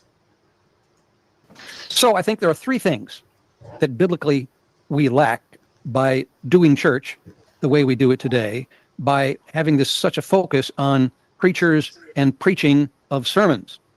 And the number one thing I think we're lacking is one anothering. Now, you may not have heard that term before. It comes from a Greek word that's used about 100 times in the New Testament called allelon, but it is translated as one another in the New Testament, or sometimes each other. We see a lot of these references. Okay, and I completely agree. I find the one anothering within the corporate worship not there usually. What it is, it's an emphasis of just you're in your pew, you focus on whoever is up front, you do the little things like giving to the offering. When it's time to stand to sing, you sing. When it's time to sit down, you sit down. When you hear a special singer or whatever, you do that. If they have someone giving a testimony, you listen. It's not really one anothering, because one anothering has the group working to deal with one another, not just one person saying to a large crowd. That's not one anothering. It's a matter of the church emphasizing to see what the other people need, and that of together helping out and meeting that one another and dealing with. In the New Testament. For example, in Romans 15, verse 14, Paul says, I'm satisfied about you, my brothers, that you yourselves are full of goodness, filled with all knowledge, and able to instruct one another. That's good. I mean, in a typical church, is this true today? Very good question. Is people in the church that you go to, are they able to instruct others? Now, again, I'm not talking about this huge systematic theology, things like that, but are they able to deal with the basics of the faith and instruct that? I find the answer is no. They are not able to do that. They are like, hey, let's call the preacher and have him do it. That to me is saying that this instructing one another is not happening and not being done, and that how the church they need to change on how this is, to make sure that this gets done. Even in Sunday schools or life groups or whatever they may be called, what is happening is, and it can be even small groups in houses that meet during the week or any of these type of things. If you're not getting into this being able to instruct one another, what is the effectiveness of what is happening when you're meeting?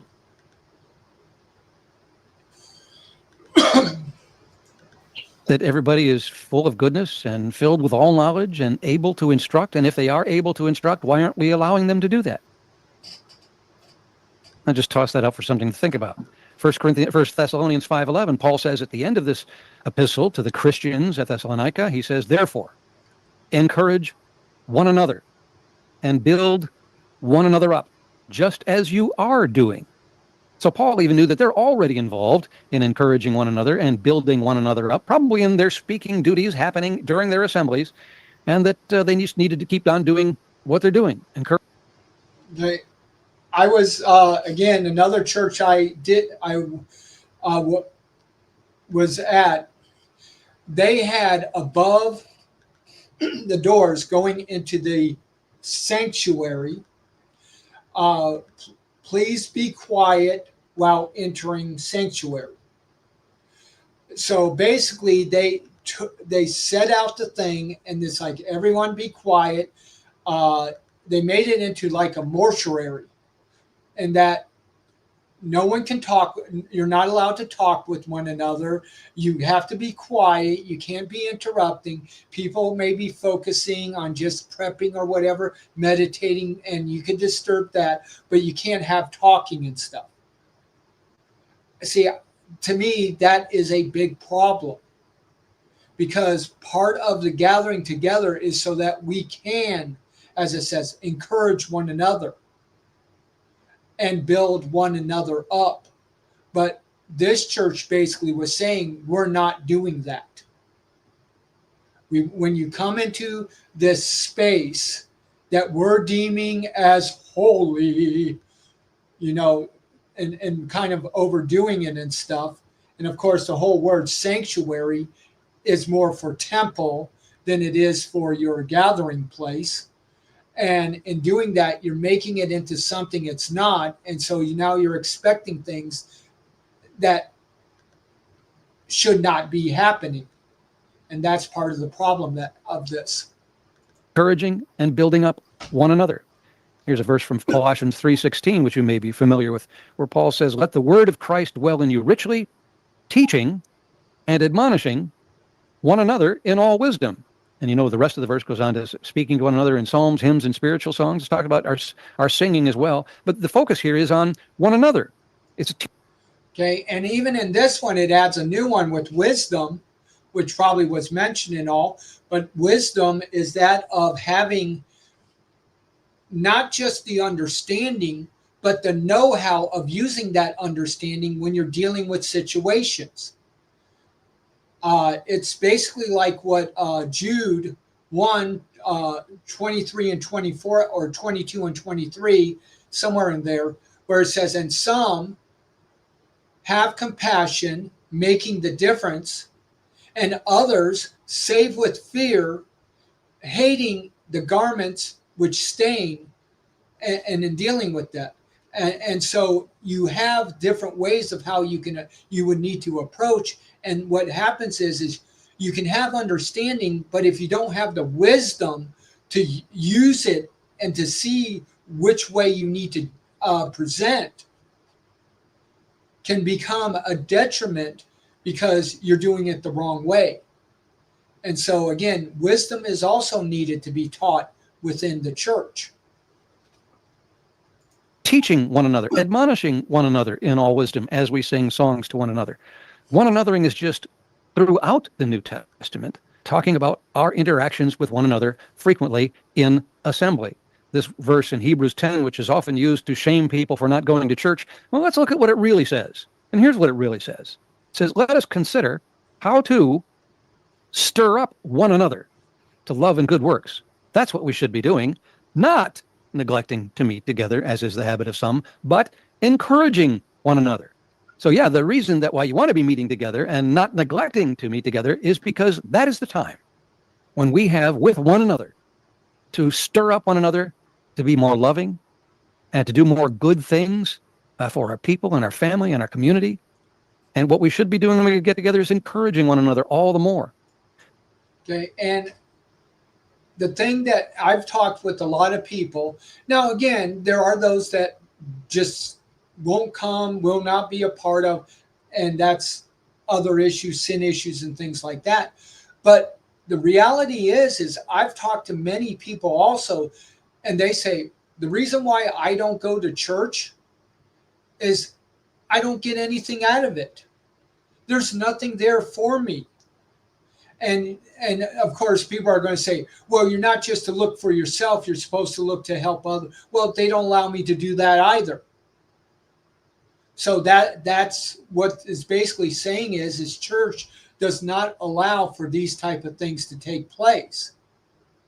And so I can understand where people are saying, I don't want to be a part of these local congregations because they do not actually do what the Bible says. So again, a lot of people that are not assembling in this way, there are legitimate reasons. Throughout the New Testament, this one anothering aspect is emphasized so much, so frequently, and I think we've almost entirely missed it, largely because we don't have one anothering in a typical church service, in a traditional church meeting. We've got one person doing everything for all of us. After all, we paid him to do it, so we'd better do it, right? So there's another concept. And we also have to remember, even though the church is paying that one person can't do everything.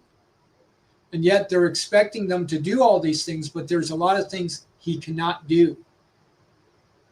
Concept about one anothering that Craig Evans mentions in his article back in 1981. He says, since preaching or heralding is almost always monologic, it's no wonder that the congregation begins to feel like an audience.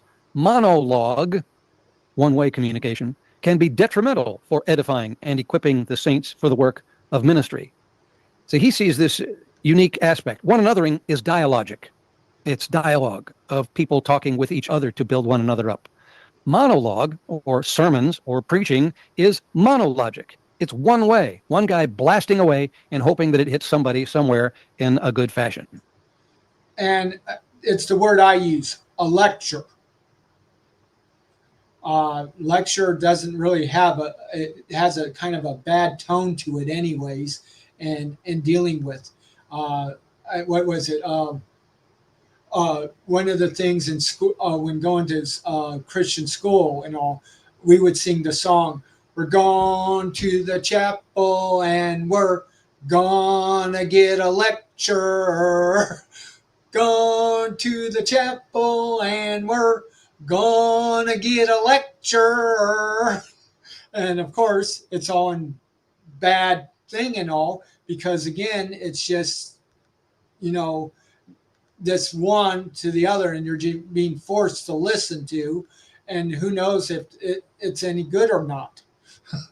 So that's part of the thing here. That is our concept versus their concept. So that's biblically what we lack, number one, which is one anothering.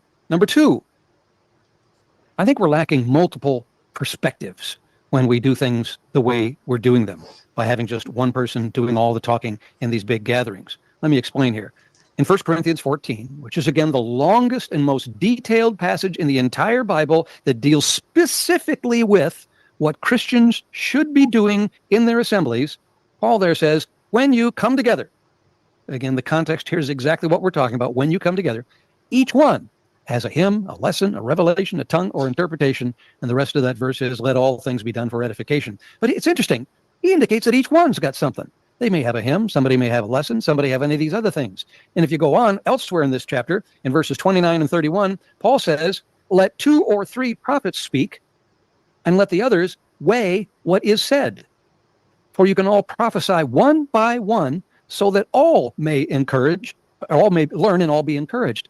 Isn't that interesting?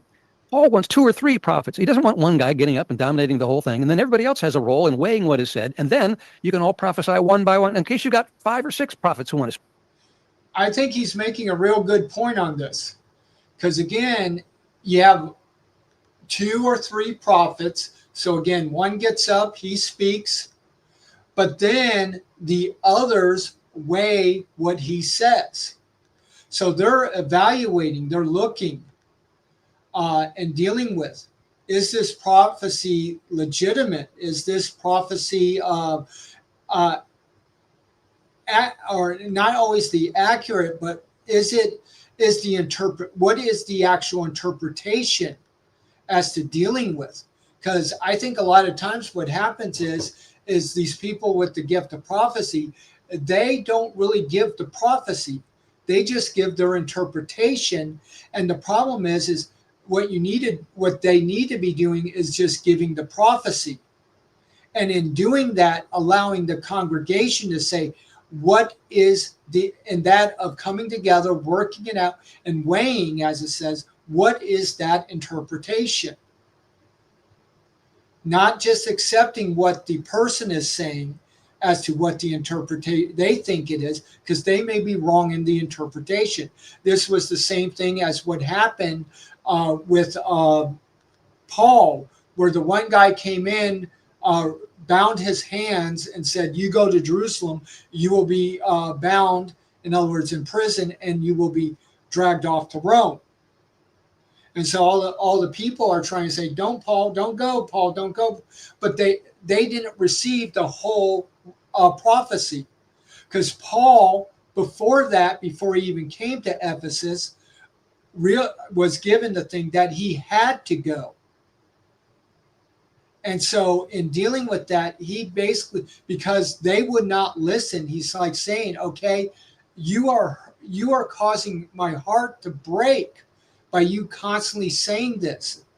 Please stop. Because he knew he had to go. So again, what's happening is you get a prophecy, but it's only, but this prophet or this one with the gift of prophecy only had a partial understanding. And so again, what's happening is they listened to him, but they didn't listen to Paul for the full prophecy of that he had to go. What this guy was doing was also showing what will happen when he goes.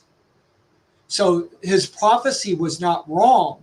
It was their interpretation and the understanding that was problem. And it created this uproar. And as a result, Paul had to tell him, stop. What you're doing is hurting me because it's wrong. And that's part of what's dealing with here. And it's the same way probably in the different speakers. It would be good to have multiple speakers and then allowing the people to weigh in on what's being said. Speak, you can have all of them do it one by one so that everybody can learn and everybody can be encouraged by what's going on. My point here is it's not just one person. There's 2 or 3 people speaking in this setting. In Romans chapter 12, Paul is going into a discussion about the different gifts that people have in the body of Christ. He says, having gifts that differ according to the grace given to us, let's use them. The one who teaches in his teaching, the one who exhorts in his exhortation. Paul again recognizes that there might be people who excel at teaching and might be people who excel at exhortation. These two are two different kinds of communication, and they kind of require 2 different kinds of personalities, 2 different kinds of gifting in order to get that these jobs done. But it's interesting that he has there are multiple perspectives. And yep, it's still this one. As I said, when he did the list of different type of speaking, and I brought that out, again, it was this one, but it was way later where he brings that out. But I think both are connected in reminding that. Was going on by these people who are teaching and exhorting.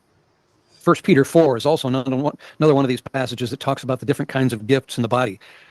Peter says, as each person, each one has received a gift, use it to serve one another as good stewards of God's varied grace. Whoever speaks, as one who speaks oracles of God.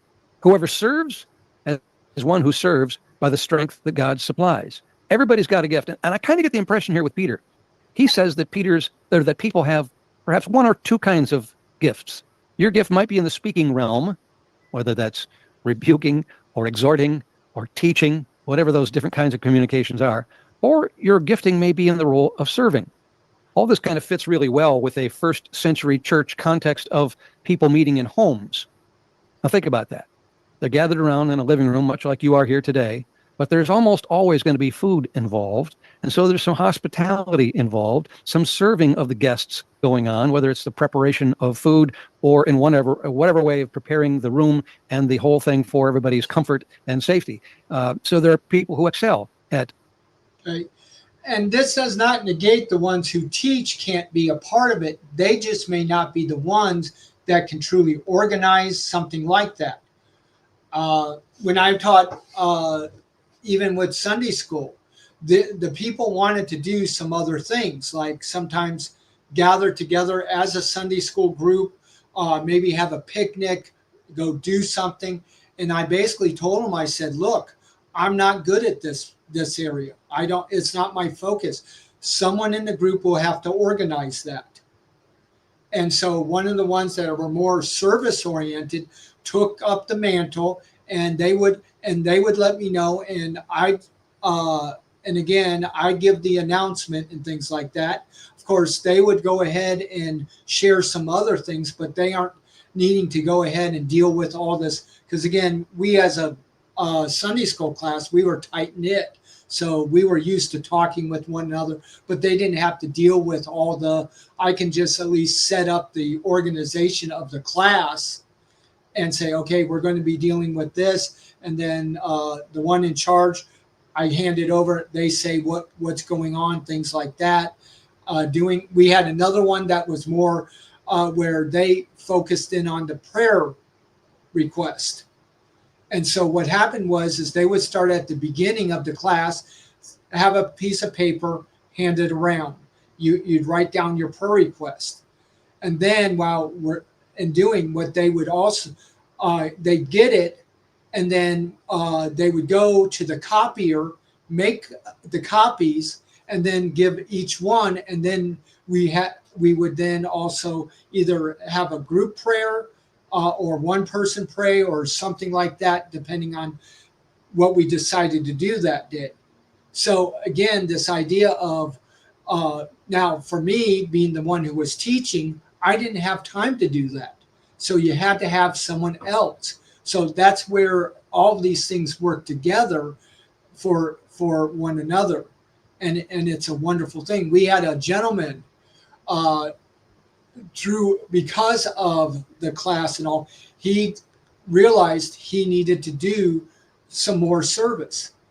And he actually became basically within more of the younger kids, more preschool type, of being into class and just being one of the watchers in there. But at that time, he was able to have fun with the kids and things like that and enjoy the kids and all. And so he took one. And sometimes he was late to class because, again, that class kind of went with everything. You had to finish up, and that just brought such a joy, and he would tell the stories and things of what's happened, and that brought joy to our hearts. So again, you have all these different things of service, those of teaching, and the different areas, and they're able to share. And it just, again, you had edification, you had growth, and all these different things. And this is a wonderful thing with the differences of people and all, and the need for it. Serving, and then there are those who excel at speaking. But whatever it is you got, make sure you're using it by the strength which God supplies. That's Peter's point here. Let me go back here just to emphasize this thing again. The point is multiple perspectives are being offered in these assemblies. It's not just one person doing all the talking. Several people are contributing to each assembly, whether it's in speaking or in serving. But let's focus on the speaking aspect for just a second. What difference it would make, I think, if you could hear from more than one person every week. You look around the room where you are right now. Each person has a gift. Each person has perspective on whatever the topic is, no matter what it is the topic you're speaking on. And we need to hear from them. And I think by hearing from all of them together in one group, we then get a better idea of the will of God and the word of God on that topic for us on that day. But it's got to come out of the body of Christ, not just one person dictating what he thinks about what everybody should be thinking or believing or doing.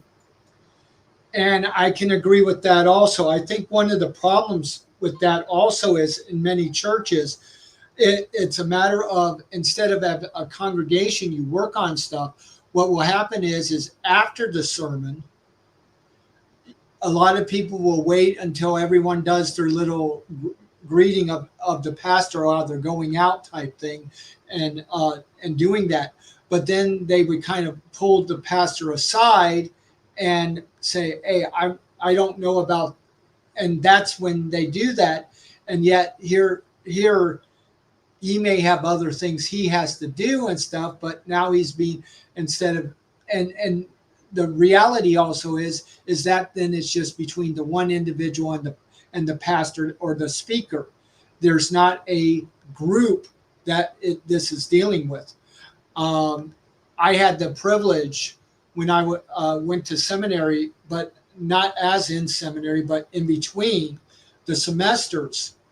I went up to Connecticut where my mom was and visiting family. And one of the places was going to actually, since my mom's family is primarily Roman Catholic, I went with my youngest uncle to his Catholic church, but it was a charismatic Catholic. And what happened is afterwards, and I guess kind of worked it, or Peter worked it out for the person to talk to me. Because again, it wasn't a matter of, I don't think it was last minute type thing or something. But anyways, we were at the table and we're talking about the differences and things like that. And we had this huge crowd around us listening to the conversation and things like that. So it was a most interesting way, because it's not just us two, but it was also all the people listening also, as to getting the other views and things like that. And it was quite interesting in that way. So the third thing we lacked, besides one anothering and besides multiple perspectives, is this: opportunity for development. Now think about this. In Hebrews chapter 5, this very curious verse appears. The writer says, by this time, folks, you guys ought to be teachers, but you need someone to teach you, the basic principles. Solid food is for the mature, but for those who have had their powers of discernment trained by constant practice to distinguish good from evil.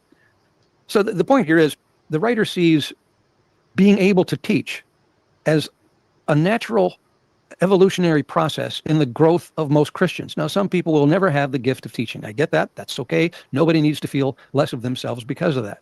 But by this time, you ought to be teachers. Okay. And again, we're not talking in the formal sense either. When he talks about being teachers, we're not talking about in the formal sense, but you do get to a place that you're able to share, proclaim, lay out what you may actually believe of the fundamentals of the faith and all. If you remember, this is dealing with the verse or the verses just before you go into chapter 6, and you deal with that whole idea of, where some say losing their salvation or never was saved. This is a reality that these people were already believers with this verse taken in. And you got to watch out for those chapter breaks, because you might have to be using verses in the previous chapter because they are part of what is being spoken of. And the writer here is shaming those folks in this particular congregation who had not reached that level. They're just not gaining anything. They're not learning anything. They're not developing. So how would people be developing in the first century church?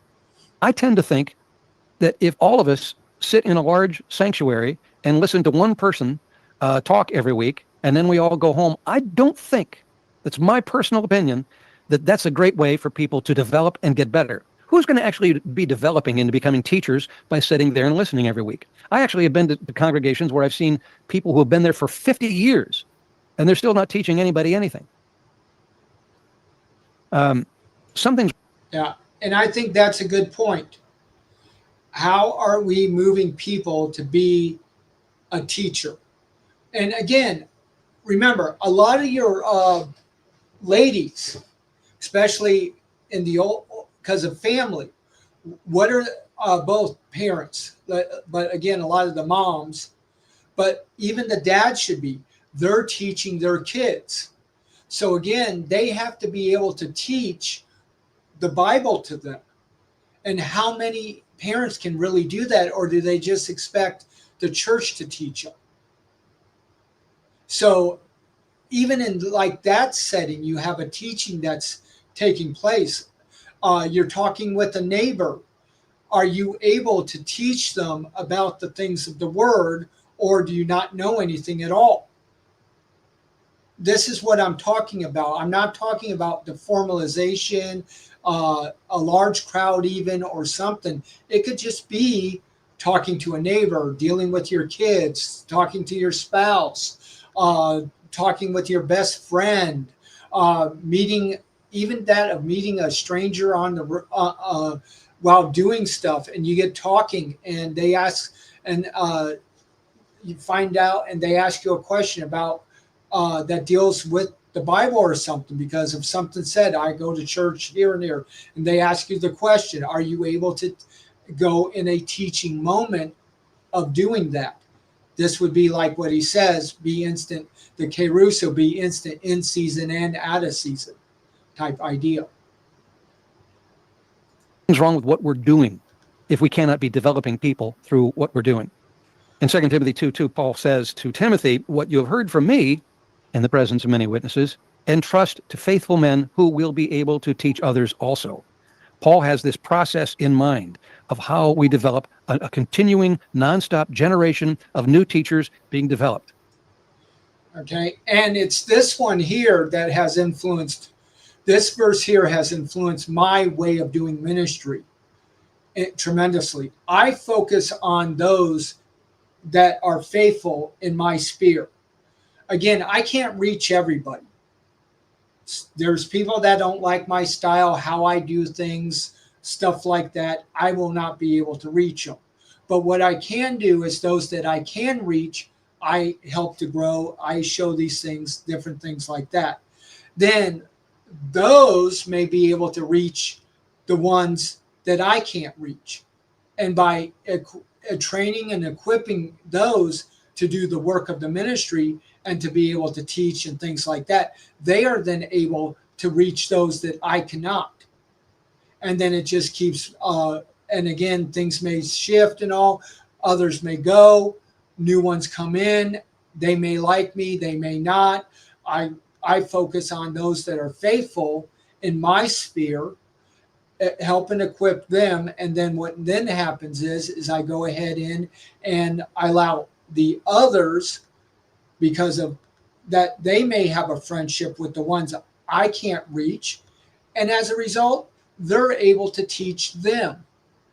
And that's a wonderful thing. Not always a matter of thinking I need to reach everybody, because I can't. I can reach those that I can reach. And then also, if in that of training and equipping and getting them to a place, they can reach people I can't reach, just because it's not going to happen. So it's a wonderful thing on having this type of a focus also when you are trying to minister to people. Now, teachers is his word. Now, we might be using the word preacher today, even though we're using it in an unbiblical sense. This is the way Paul would ensure that every generation of Christians would have somebody capable of leading. You look for faithful people who would be able to teach others as well, and then you train them. And I suggest that a lot of the training takes place in the Christian assembly itself.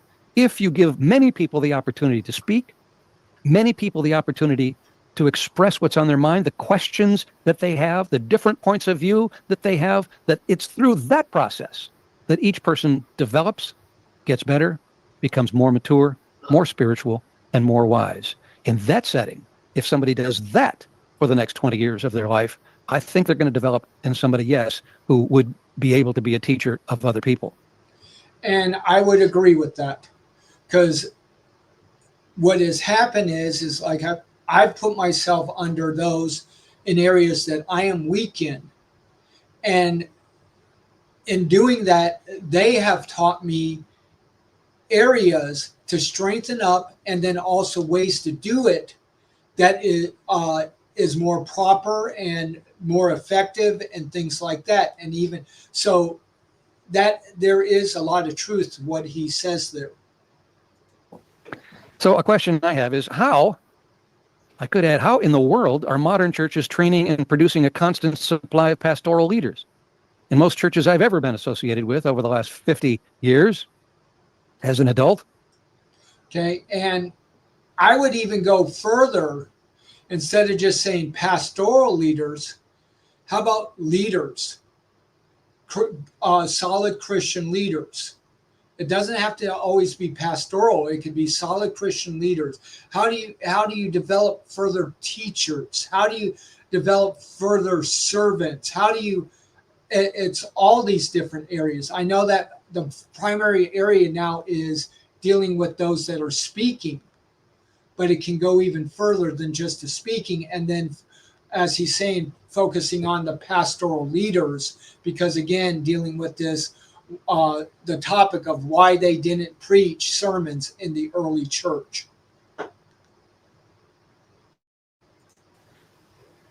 They're not doing anything to train and produce a constant supply of pastoral leaders. They're just counting on God eventually knocking on the door of somebody's heart in the middle of the night in a dream somewhere and calling him to the ministry and then sending him off to a seminary somewhere. And that's how they're going to become a pastoral leader. Okay. And this does not mean you're against college, Bible college, or even seminary in doing that. But I am thankful for the church that I grew up in, because they gave me opportunities of being able to use my gift and equip. I also had the advantage also of going to a good Christian school.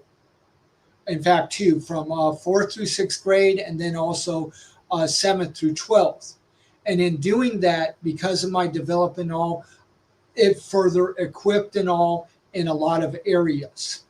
So again, it's not just the local church per se, but also other believers going outside of the local to others to help further equip and develop and things like that can take place. It's kind of like where today a lot of people listen to a lot of other sermons and things like that, what others, and that is helping them to grow. That's one of the things of why we do this. Now, we're not a part of your local church or whatever.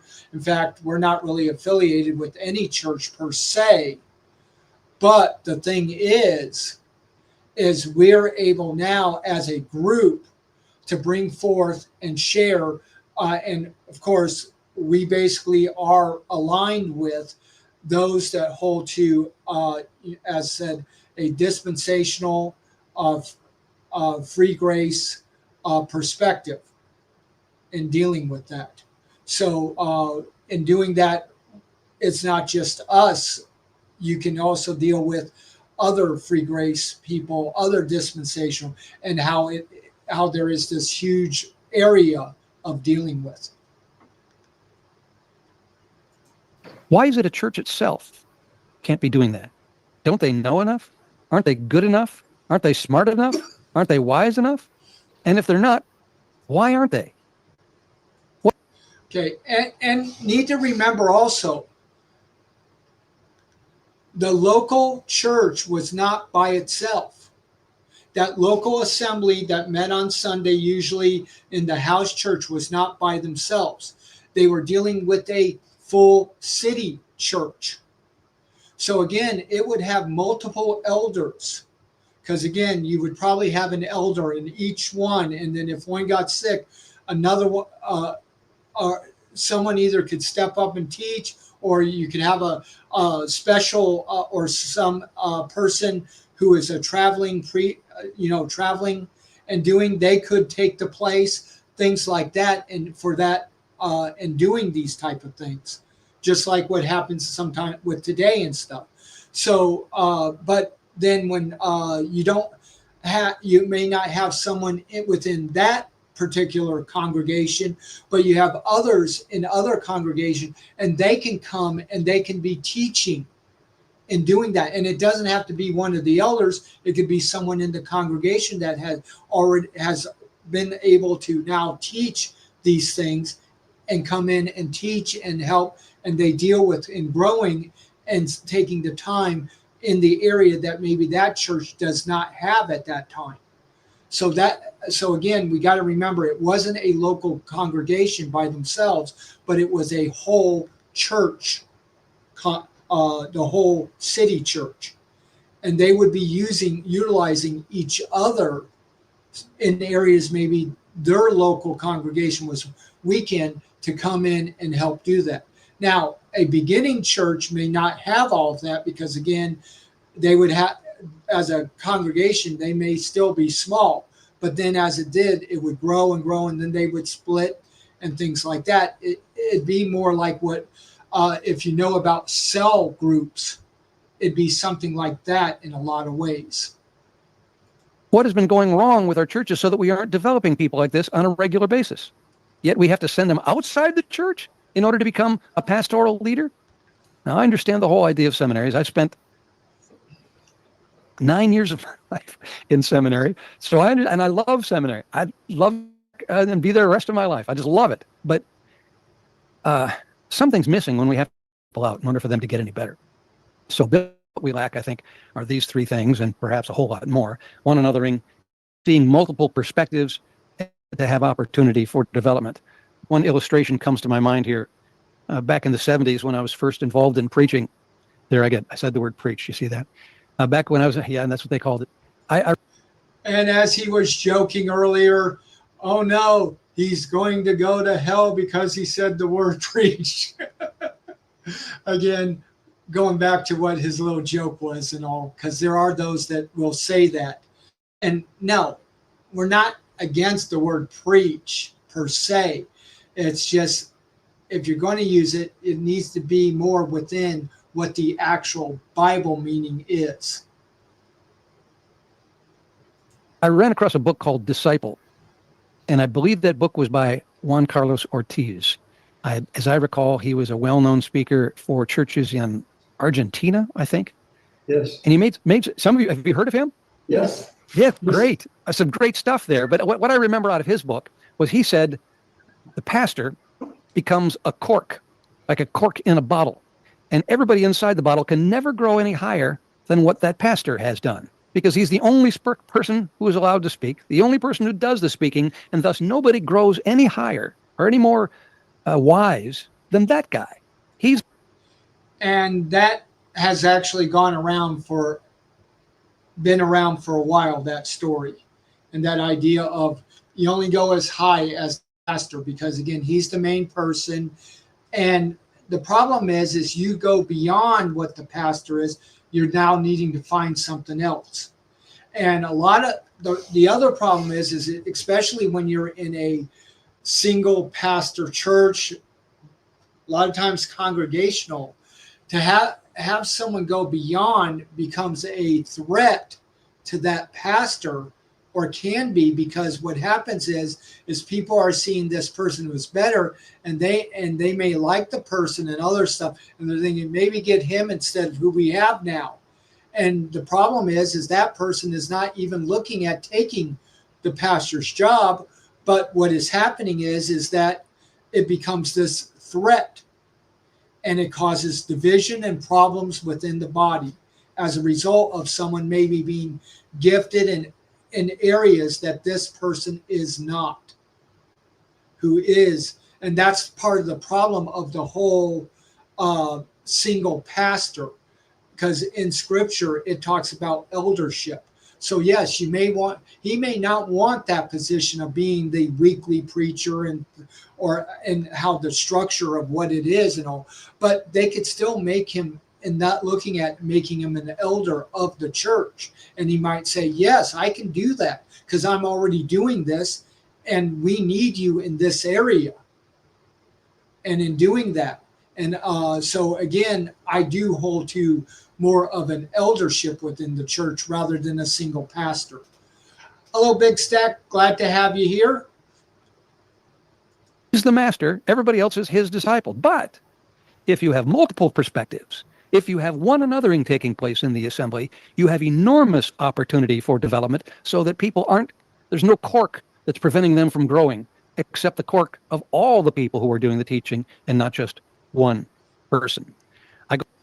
And that is the truth, because if you're dealing with a congregation, a local congregation, you're dealing with a lot of areas with a lot of ability and things like that, and reaching to that. Now, again, like I said, then you can then expand to the citywide, and now you even have more expansion abilities and in dealing with that. And when you have this mindset and this working, it's a great opportunity and all. And being being part of the Southern Baptist churches, what happened is of course you have your local convention, and then you can have your state convention, and from them you can get, when you had to deal with teaching, and maybe there was either not allowing a person to teach, because there was a lot of things I was capable of teaching, but they would, because I'm part of the congregation, they would not do that because they wanted someone from outside.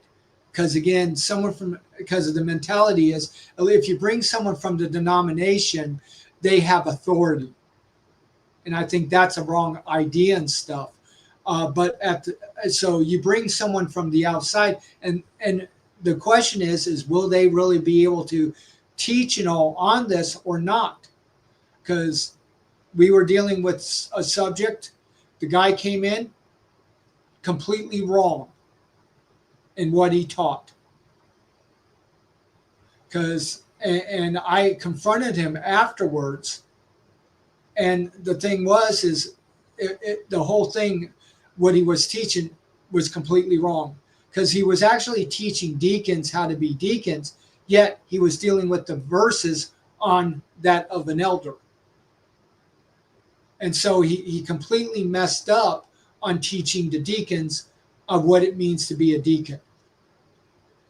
And so you deal with all this stuff where you can't, even if you have someone from outside the denomination, you really need to make sure, do they know their subject? And that could be also a problem and all of that, making sure if a person really knows the subject and knows how to teach it and things like that. Go back to this image that I shared with you last time. I found this image on the internet. I'm not sure who's responsible for it. I'd love to be able to credit him on this, but this is somebody's depiction of what an early church gathering was like. You notice they're in somebody's home. Notice there's no holy garb or no crosses and stained glass windows. There's none of the sanctified elements. It's just folks. And you want to know what the sanctified elements are? It's the people. They are the holy ones. They are the saints that Paul was writing to. They are the hagioi, which is the Greek term. All of them are the holy ones in which the Holy Spirit exists, and you let anybody then speak to share with others, and through that process, we all gain, we all develop. Now, let me end with one little, maybe a little 5-minute segment. It's just sort of a bonus segment on this issue of Christian speaking methods. One of those Christian speaking types is evangelizing. Okay, this is going to be challenging. But let's hear it, because again, the subject matter are all Christians called to evangelize? And for all my life, I had heard the idea that all Christians are called to evangelize. And I've often heard this preached in a pulpit. See, there I use the word preach again. But I've heard this hammered away, and that if you're not evangelizing your neighbors, then you're going to go to hell yourself. Yes, I've heard it expressed in such terms. But one time I started to get involved in actually studying this concept in the New Testament. And I came across some interesting things. First of all, this guy's kind of intimidating. Anybody who's an evangelist necessarily has the unpleasant job of really letting people have it. Okay, I got to tell another story here. When at Liberty, we would do a lot of skits and things like that. And because of how tall and how fat I was, so I looked big and all, but because of how tall I was, I didn't really look as fat as I was. And so what happened is I always got into the positions of either like the strong person, or I was the Bible thumping you're going to go to hell if you don't believe, and do all that. And of course, coming from the South and hearing about all that, I knew how to play the part too. That's one of the interesting things. So when you get something like that, I can understand where people are thinking, oh, you're going to go to hell, you're going to burn. Like I said, and of course you deal with the songs and stuff like Revelation 28:1-8, liars go to hell, burn, burn, burn, burn, burn, burn, things like that. And so it just flames the stereotype. And yet I didn't in reality, I'm not that person. But the thing was, in the acting, I could really ham it up. This isn't for everybody. But in the Sermon on the Mount, I think, which is one of the more abused scriptures on this, where Jesus says, "Go therefore and make disciples of all nations, baptizing them and teaching them to observe all things that I've commanded you," we say this verse applies to everybody. Okay, but let's look at the context. What's really going on in Matthew 28, Jesus is saying these words, not to everybody. He's saying them rather specifically to the 12 disciples.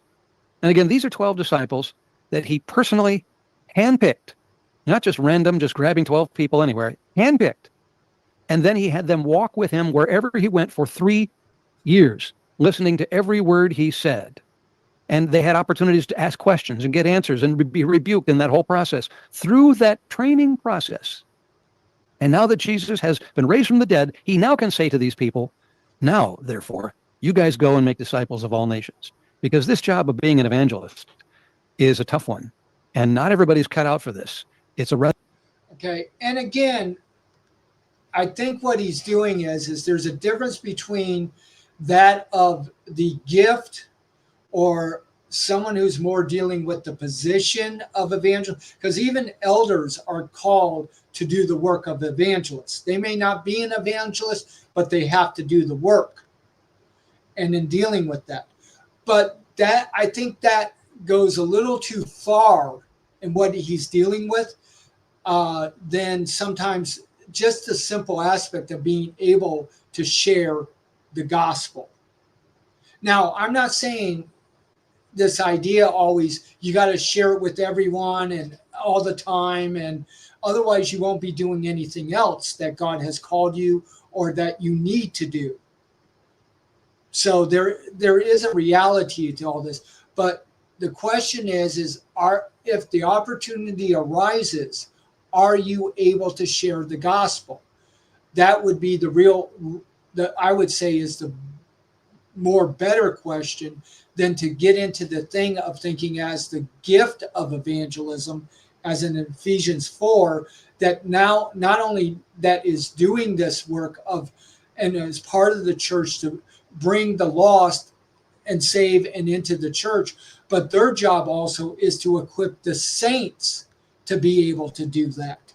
Not to do the teaching and all that, but equipping to be able to share so that they can share with the people they come in contact with about who Jesus is, what he did, and invite them to be saved. So I think that sometimes you could go too far, but yes, he is making a point of that.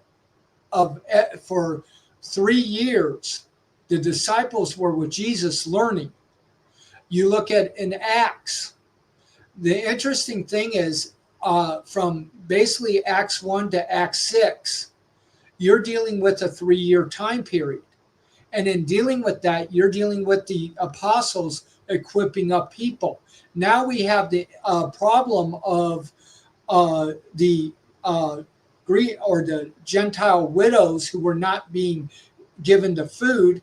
And the apostle said, we don't have time to deal with this. Pick up 7 men who are filled with the Spirit, and they will be the ones overseeing this. And as a result of doing that, they went ahead and picked. And of course, we know one of them was Philip, who is known as the evangelist. And in dealing with this, you also had Stephen, who then next also in proclaiming it all was stoned. But you dealt with this 3-year time period, it seems, of where can happen, where you can move a person from where they are to actually being in some form of leadership. Now, again, it may not be actually evangelists or something, but whatever their gifting and area is, they could be equipped, but still being able, as they're come around and all and deal with, they can still share the gospel with someone. But again, it's not saying that you have to do it with everyone. the unique set of skills that's required to be an evangelist. Jesus, I think, knew that. That's why he handpicked these people. That's why he trained them the way he did. And that's why he commissioned them. There's a few other scriptures that are worth looking at here on this issue, like Ephesians 4, which says he gave some to be apostles, some to be prophets, some as evangelists, and some as pastors and teachers. Or the way some preachers would have it, he gave all people to be evangelists. Well, no, wait a minute. That's not what it says. Okay. And yes, some have this gifting and things because we're dealing with a gift that was given. So there's something different about the gift than it is but again, part of that is to equip the saints for the work of the ministry.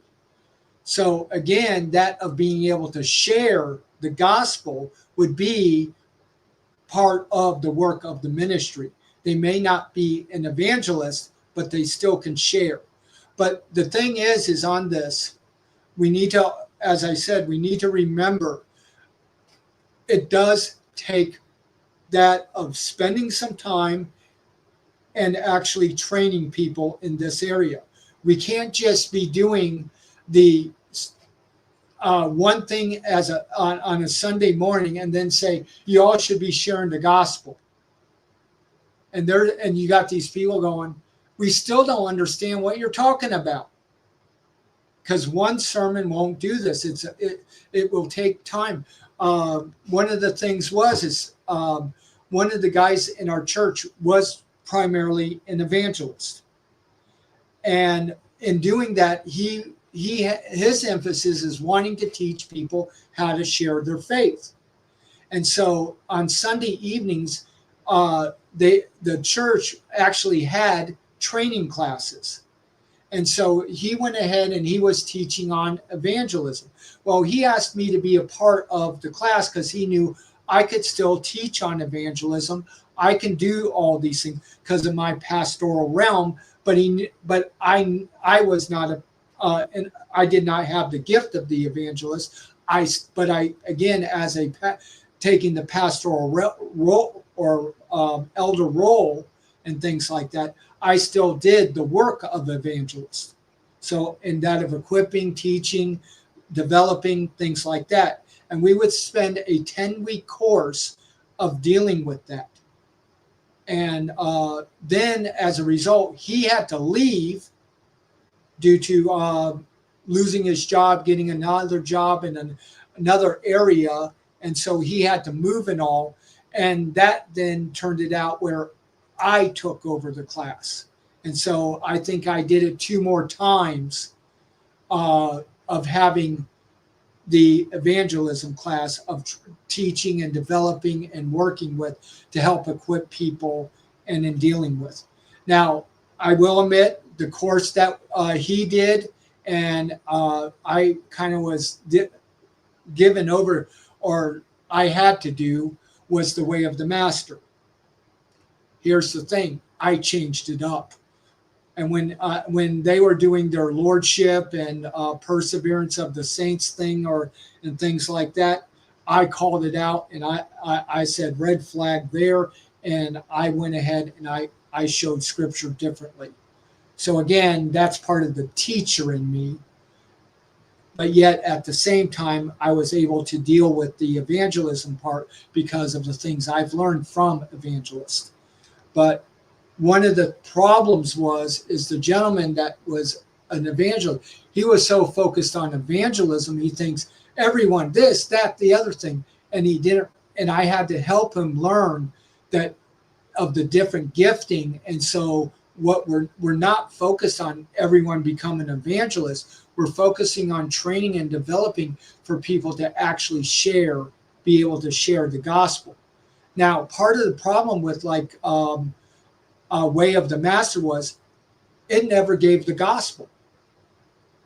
So I had to take a class or take one at a time, and that of sharing the actual gospel and how to present. And then throughout the time, I would go back to that and I would share it.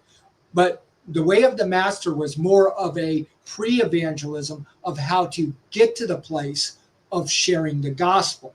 That's really what the Way of the Master was. it did not teach how to actually share the gospel. So in a lot of ways, the way of the master was worthless when it came to the actual gospel, because it doesn't teach anybody how to actually give the gospel. It's only to get up to the gospel.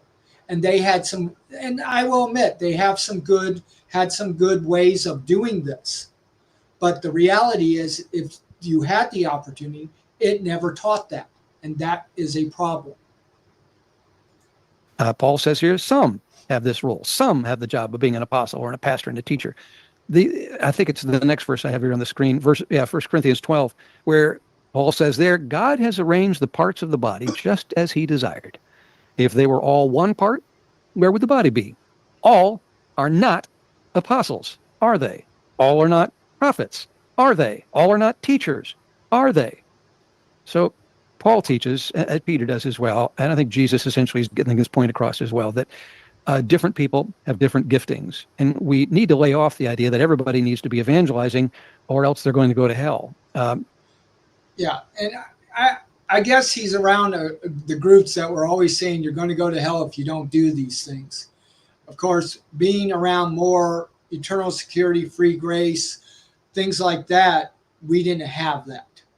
It wasn't always this thing, if you don't do this, you're going to go to hell. The thing is it's still equipped, all because a person may not be gifted and doesn't mean they cannot do it. But again, understand there's a difference between one who is gifted and one who is given is doing by the learning of the ability, but not gifted. They are two different things. One who is gifted in an area, when the Spirit is moving and things like that, it's easy. But there are a lot of times people have to get over a lot of fears to actually share the gospel. And we can't be bombarding them over the head if they miss an opportunity and things like that. I know I've missed quite a few myself. And I look back and I'm like, I could have shared the gospel. Now, a person who had the gift of evangelism, they're looking at always an opportunity or even forcing it or something like that. And in dealing with, for us who do not have that gift, it can be a struggle. And we understand that. But and I agree. I think we can encourage people to be able to get to a place to be able to share, but not pound them over the head if they miss an opportunity or if they can't work it in or things like that. Because again, it's not always that easy. Because when you're dealing with transitions and things like that, you got to learn how to do that. And the reason why I know how to do transitions and do it easy is because of learning how to create sermons, preaching it, and doing the transitions. And so it's become a lot natural and easier for me to do transitional statements and moving into things. But that again took time to learn. And so in understanding that, I understand it takes time for people to learn. And it doesn't mean that they will be able to really do it that well. But again, if they learn, they may be able to use it at times and do that. I know other people, they don't even worry about the transition. The first thing is do you know Jesus? And they just go right in, right forward. But that doesn't work for everyone. And so, again, there's all these different ways of how you have to approach, deal with, and help people grow. There are some helpful verses on this. And one verse that presents a real balanced view on this is at the end of Colossians, where Paul has been writing to the Christians at Colossae. And he says, pray also for us, that God may open to us a door for the word. Who does he mean by us? Well, he's talking about Paul and his evangelistic associates. He wants the congregation there, the regular Christians at the church, to pray for the evangelists that God may open to them a door for the word. And then he says to them, but you guys conduct yourselves with wisdom toward outsiders, making the most of the time. Your speech must always be gracious, seasoned with salt, so that you will know how to respond to each one. Now, here we have a rare verse in the New Testament that actually talks about what our responsibility is to outsiders. Okay, so again, it's still deals with the idea of how to respond to each one. So that still means you can have, if you see, and if it's time to have the opportunity to share the gospel, because you have learned it, you do share it. It doesn't mean that you're sharing it with everyone and that's your whole focus. And like Paul would go into the synagogue, stand up, and then start sharing about Christ and the gospel and things like that, and doing with that. I understand that. That's that. I think that's part of the problem is we don't differentiate, and this is a good verse to help us to differentiate that.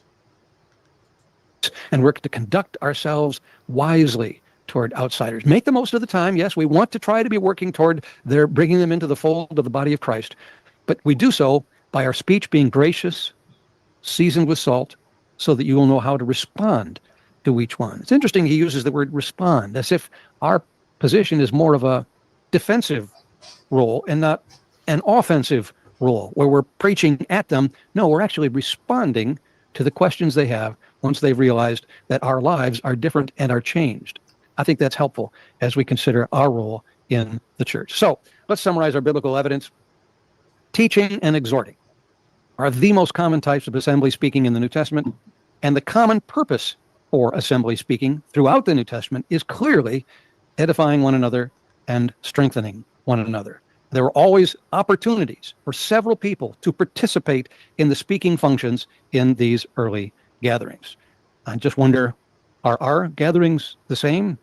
What are we lacking? Okay, and again, we're not talking about having someone get up and give the announcements, another person get up, lead the singing, another person get up, maybe do a prayer. It's more than that. Are we missing by not doing things the way they did them in the first century church? To recap overall what we did last time when we talked about in the first century, they did not describe their meetings as worship, nor did they describe their meetings as a service. They saw their meetings rather as horizontally focused gatherings and not as formal ceremonial events. Preaching, as we discussed today, is not an assembly activity, ironically. Encouraging and teaching, however, are. And that's my message here about why they didn't preach sermons in the early church.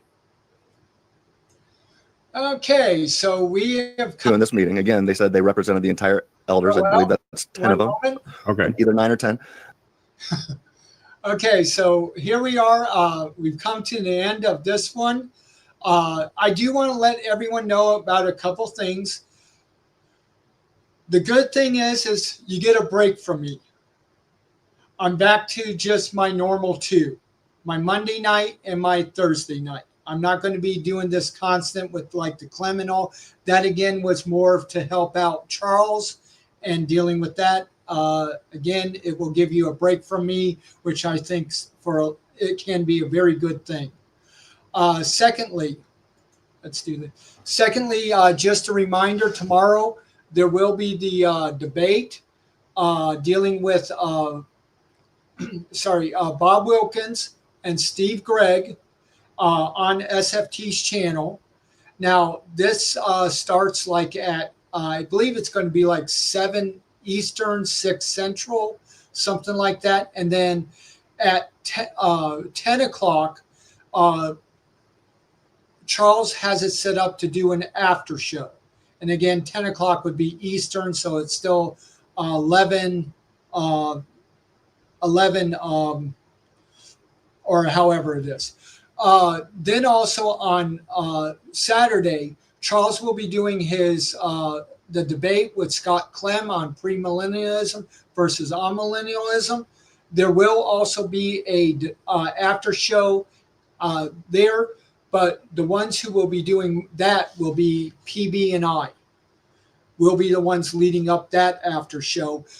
The thing is Charles has a lot of homework and things for his schooling, because he is going to, as we jokingly say, cemetery.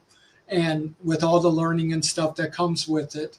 And in doing that, he's kind of puts some things off, and he has to get things done. So he may come in, do a short little 10-15 minute thing at the most if he does, but for the primarily of that. And of course, we will open it up, allow for a panel, and we will in dealing with the debate and things like that, just as normal. But starting next week, we're going to go back to our regular schedule where I do my Mondays, Ask Free Grace Live and Reacts, Tuesday, PB Reacts, and then Thursday, Ask Free Grace Reacts. And then we're basically, if there's a debate, we'll know the debate. There may be an after show, but again, that's a completely different thing than the normal programming that we do weekly. So just wanted to let you know about that and get that done. Again, since we are coming to an end here, I know it's a little bit on the earlier side, but it's needed. I guess it's needed and all. So want to thank everyone for coming. Just a reminder, if you like the program, hit like. If you want to share it, share it. If you haven't subscribed, hit the subscribe. That way you get reminders and things of what's happening. If you do want to give, there's the PayPal at top. There's also the different ways at the bottom. You can also become a member on YouTube, 99 cents a month. That will help because, again, just 99 cents does move us forward and things like that to make sure we can continue having the basics like the StreamYard, and then we can show and do the different programs. So, again, thank you all for being a part tonight. And for those that asked certain things, came in and said hi, appreciated that. Have a good night, and thank you again.